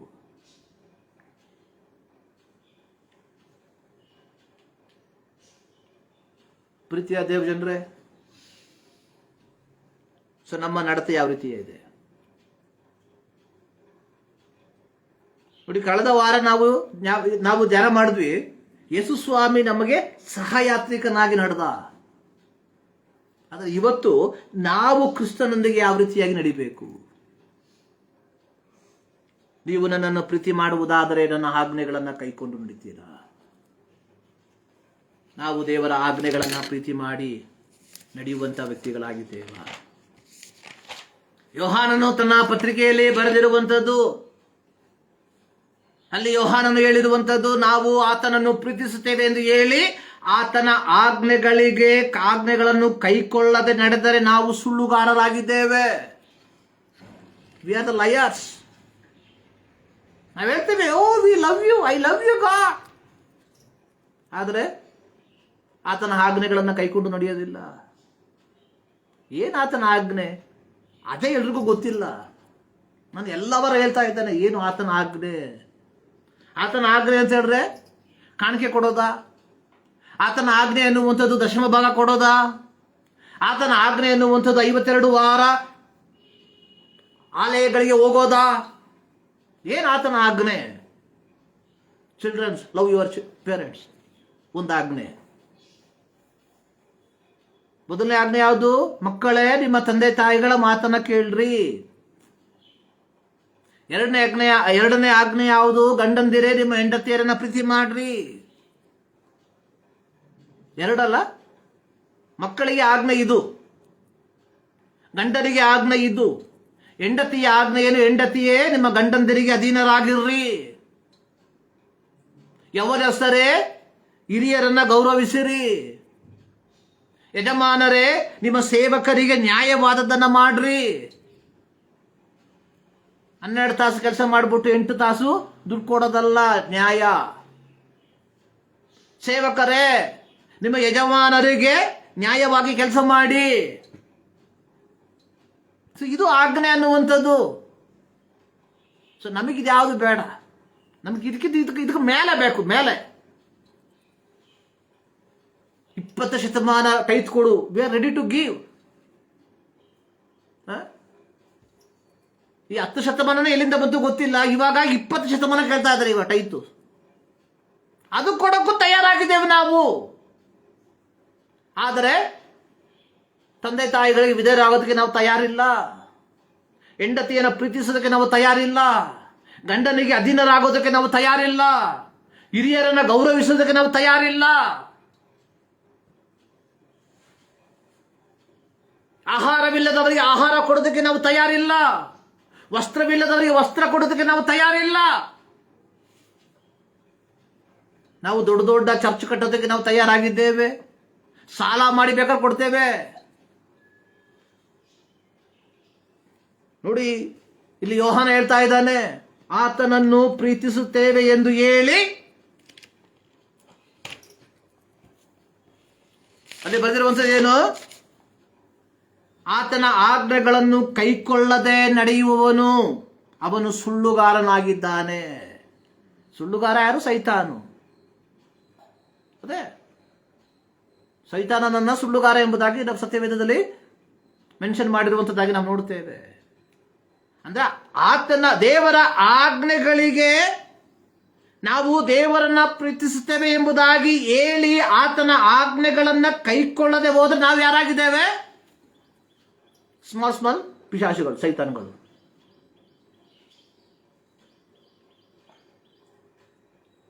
ನಾನು ಕೆಲವೊಮ್ಮೆ ನನ್ನ ಮಕ್ಕಳಿಗೆ ಪಿಶಾಚ್ ಅಂತ ಕರಿತೀನಿ. ಕೇಳ್ತಾರೆ, ಯಾಕೆ? ಇದೇ ಕಾರಣ ಇಷ್ಟೇ. ಕೇಳಲ್ಲ, ಮಾತು ಕೇಳಲ್ಲ. ಮಾತು ಕೇಳಿರೋದೆಲ್ಲ ಸೈತಾನ್ಗಳೇ.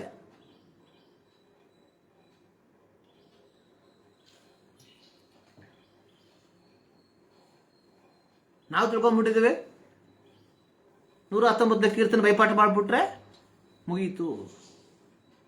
ಸಂಡೇ ಸ್ಕೂಲಲ್ಲಿ ಫಸ್ಟ್ ಬಂದ್ಬಿಟ್ರೆ ಮುಗೀತು. VBS ಅಲ್ಲಿ ಫಸ್ಟ್ ಬಂದ್ರೆ ಮುಗೀತು. ಏನು ಮಣ್ಣು ಇಲ್ಲ. ಏನ್ ಮಾಡ್ಬೇಕಂತೆ? ಆಜ್ಞೆಗಳಿಗೆ ಕೈ ಕೊಡ್ಬೇಕು. ದೇವರ ಆಜ್ಞೆಗಳನ್ನ ಕೈ ಕೊಡ್ಬೇಕು. ಬರ್ಕೊಳ್ಳಿ, ದೇವರ ಆಜ್ಞೆ ಏನೇನು ಮಾಡ್ಬೇಕು ಅಂತ ಬರ್ಕೊಳ್ಳಿ ನಮ್ಮ ಲೈಫಲ್ಲಿ. ಸೊ ಯಾವ ನಿಮ್ಮ ಮನಸ್ಸಲ್ಲಿ ಇದೆಯಲ್ಲ ಅಂತೆಲ್ಲ ತೆಗೆದಾಕ್ಬಿಡಿ, ರಿವೈಂಡ್ ಮಾಡಿಬಿಡಿ, ಅದನ್ನ ಡಿಲೀಟ್ ಮಾಡಿಬಿಡಿ. ಕಾಣಿಕೆ, ದಶಮ ಭಾಗ, ಚರ್ಚ್ ಕಟ್ಟೋದು, ಸೇವೆ ಕೊಡೋದು ಎಲ್ಲ ತೆಗೆದಾಕಿ. ಯಾವ್ದು 5 ಪೈಸೆ ಉಪಯೋಗ ಇಲ್ಲ. ಸುಮ್ಮನೆ ಇರೋದು ಕೈಯಿಂದ ಹೋಗ್ತಾ ಇದೆ ಅಷ್ಟೇ. ಆಜ್ಞೆಗಳು ಏನು? ನಿನ್ನ ದೇವರಾದ ಯೆಹೋವನನ್ನ ಪೂರ್ಣ ಹೃದಯದಿಂದ, ಪೂರ್ಣ ಪ್ರಾಣದಿಂದ, ಪೂರ್ಣ ಶಕ್ತಿಯಿಂದ ಪ್ರೀತಿ ಮಾಡಬೇಕು. Love your God. ಎರಡನೇದೇನು? Love your neighbour. ನಿಮ್ಮ ನೆರೆಯವನನ್ನ ನಿನ್ನಂತೆ ಪ್ರೀತಿ ಮಾಡು. ಅಷ್ಟೇ, ಮುಗೀತು.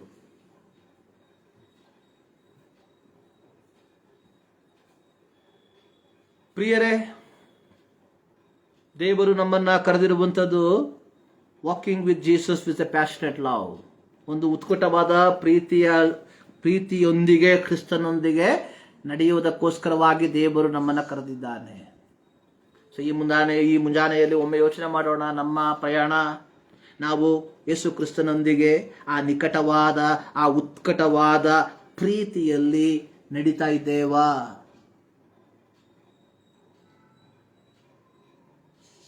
ಇಫ್ ನಾಟ್, ನೋಡಿ, ದಿನಂಪ್ರತಿ ದೇವರು ಈ 3 ಪ್ರಶ್ನೆಯನ್ನು ನಮ್ಗೆ ಕೇಳ್ತಾ ಇರ್ತಾನೆ.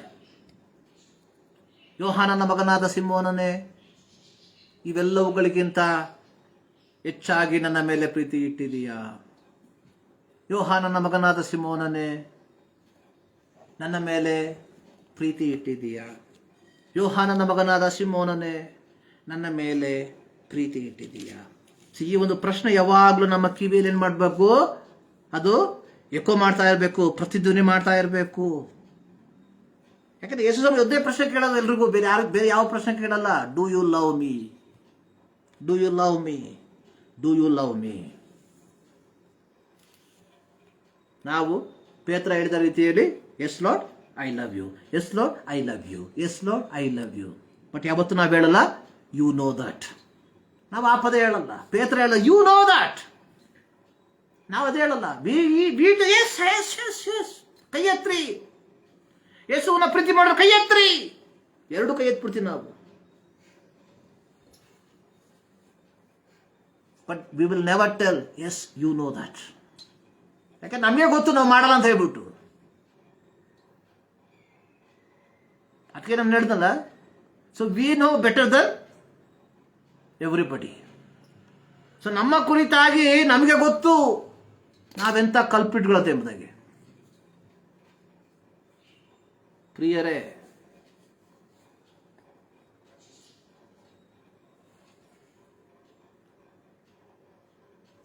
ನೋಡಿ,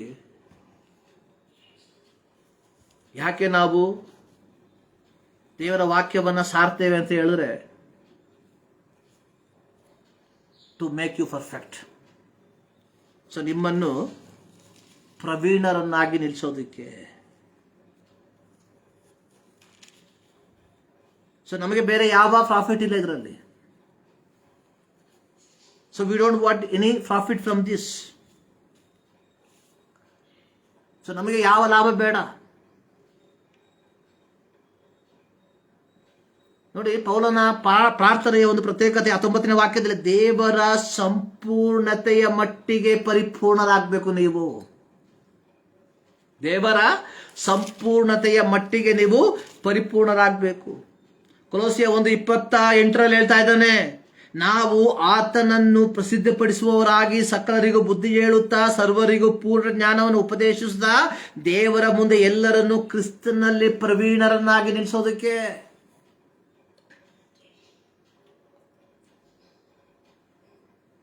ನಾವು ದೇವರ ವಾಕ್ಯವನ್ನು ಸಾರುವಂಥದ್ದು, ಲೈವಲ್ಲಿ ಬರುವಂಥದ್ದು, ಗೂಗಲ್ ಪೇ ಮೂಲಕವಾಗಿ, ಫೋನ್ ಪೇ ಮೂಲಕವಾಗಿ ಹಣವನ್ನ ಕಾಣಿಕೆಯನ್ನು ಪಡ್ಕೊಳ್ಳೋದಕ್ಕೋಸ್ಕರವಾಗಿ ಅಲ್ಲ, ಕ್ರಿಸ್ತರಲ್ಲಿ ನಿಮ್ಮನ್ನು ಪರಿಪೂರ್ಣರನ್ನಾಗಿ ನಿಲ್ಲಿಸೋದಕ್ಕೋಸ್ಕರ. So you people belongs to different denomination. ವಿವಿಧ ಪಂಗಡಗಳಿಗೆ ನೀವು ಸೇರಿದವರು. ನಮ್ಮ ಗುರಿ ದೇವರು ಕೊಟ್ಟಿರುವಂತಹ ದೌತ್ಯ ಸೇವೆ, ದೇವರ ಸಂಪೂರ್ಣತೆಯ ಮಟ್ಟಿಗೆ ಪರಿಪೂರ್ಣರನ್ನಾಗಿ ನಿಮ್ಮನ್ನು ನಿಲ್ಲಿಸುವಂಥದ್ದು.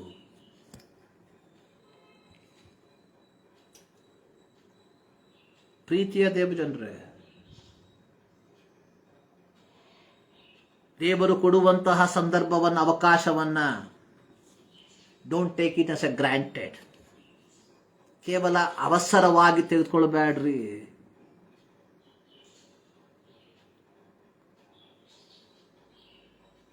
Today we are alive, tomorrow no guarantee.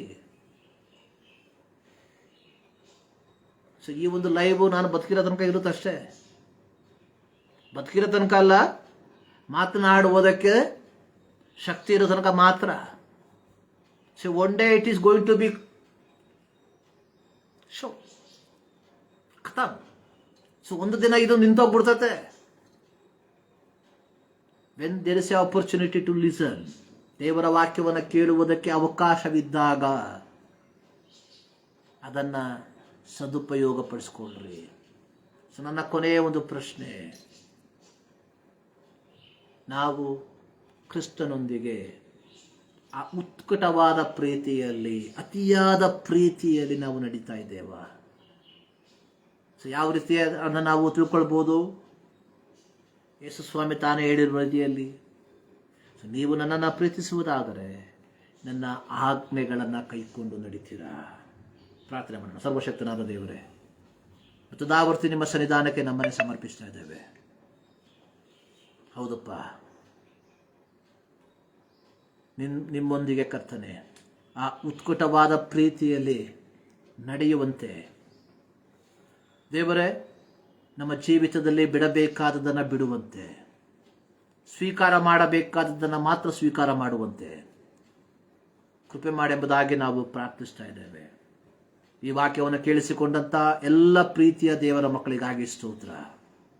ಈ ಮುಂಜಾನೆಯಲ್ಲಿ ಕರ್ತನೆ, ಅನೇಕರು ಕರ್ತನೆ ಧಾರ್ಮಿಕವಾದಂತಹ ಮಾತುಗಳನ್ನು ಕೇಳಿ ತಮ್ಮನ್ನು ತಾವೇ ವಂಚಿಸಿ ಕರ್ತನೆ ತಮ್ಮ ಜೀವಿತದಲ್ಲಿ ಕರ್ತನೆ ಏನನ್ನು ಹೊಂದಿಕೊಳ್ಳದೆ ಹಾಗೆ ಬದುಕುತ್ತಿರುವಾಗ, ಈ ಮುಂಜಾನೆಯಲ್ಲಿ ದೇವರ ವಾಕ್ಯವನ್ನು ಕೇಳಿಸಿಕೊಂಡ ಪ್ರಕಾರವಾಗಿ ದೇವರ ಆಜ್ಞೆಗೆ ಅನುಗುಣವಾಗಿ ಜೀವಿಸುವಂತೆ ಕೃಪೆ ಮಾಡು. ಪ್ರಾರ್ಥನೆ ಕೇಳಿದ್ದಕ್ಕಾಗಿ ಸ್ತೋತ್ರ. ಯೇಸು ಕ್ರಿಸ್ತನ ಬುದ್ಧ ನಾಮದಲ್ಲಿ ಬಿಡುತ್ತೇವೆ ತಂದೆ. ನಮ್ಮ ಕರ್ತನಾದ ಯೇಸು ಕ್ರಿಸ್ತನ ಕೃಪೆ, ತಂದೆಯಾದ ದೇವರ ಪ್ರೀತಿ, ಪವಿತ್ರಾತ್ಮನ ಅನ್ಯೋನ್ಯತೆ ನಮ್ಮೆಲ್ಲರ ಸಂಗಡ ಸದಾಕಾಲವನ್ನು ನೆಲೆಗೊಂಡಿರಲಿ. ಆಮೆನ್. ಮತ್ತು ದಾವರ್ತಿ ಎಲ್ಲರಿಗೂ ಯೇಸು ಕ್ರಿಸ್ತನ ನಾಮದಲ್ಲಿ ನಮ್ಮ ಪ್ರೀತಿಯ ವಂದನೆ. ಪ್ರಿಯರೇ, ಈ ಒಂದು ವಾರ ದೇವರ ಆ ನಿಕಟವಾದ, ಆ ಉತ್ಕಟವಾದ ಪ್ರೀತಿಯಲ್ಲಿ, ಆ ಅನ್ಯೋನ್ಯತೆಯಲ್ಲಿ ದೇವರೊಂದಿಗೆ ನಾವು ನಡೆಯುವಂಥವರಾಗಿರುವ ದೇವರು ನಿಮ್ಮೆಲ್ಲರನ್ನ ಧಾರಾಳವಾಗಿ ಆಶೀರ್ವದಿಸಲಿ.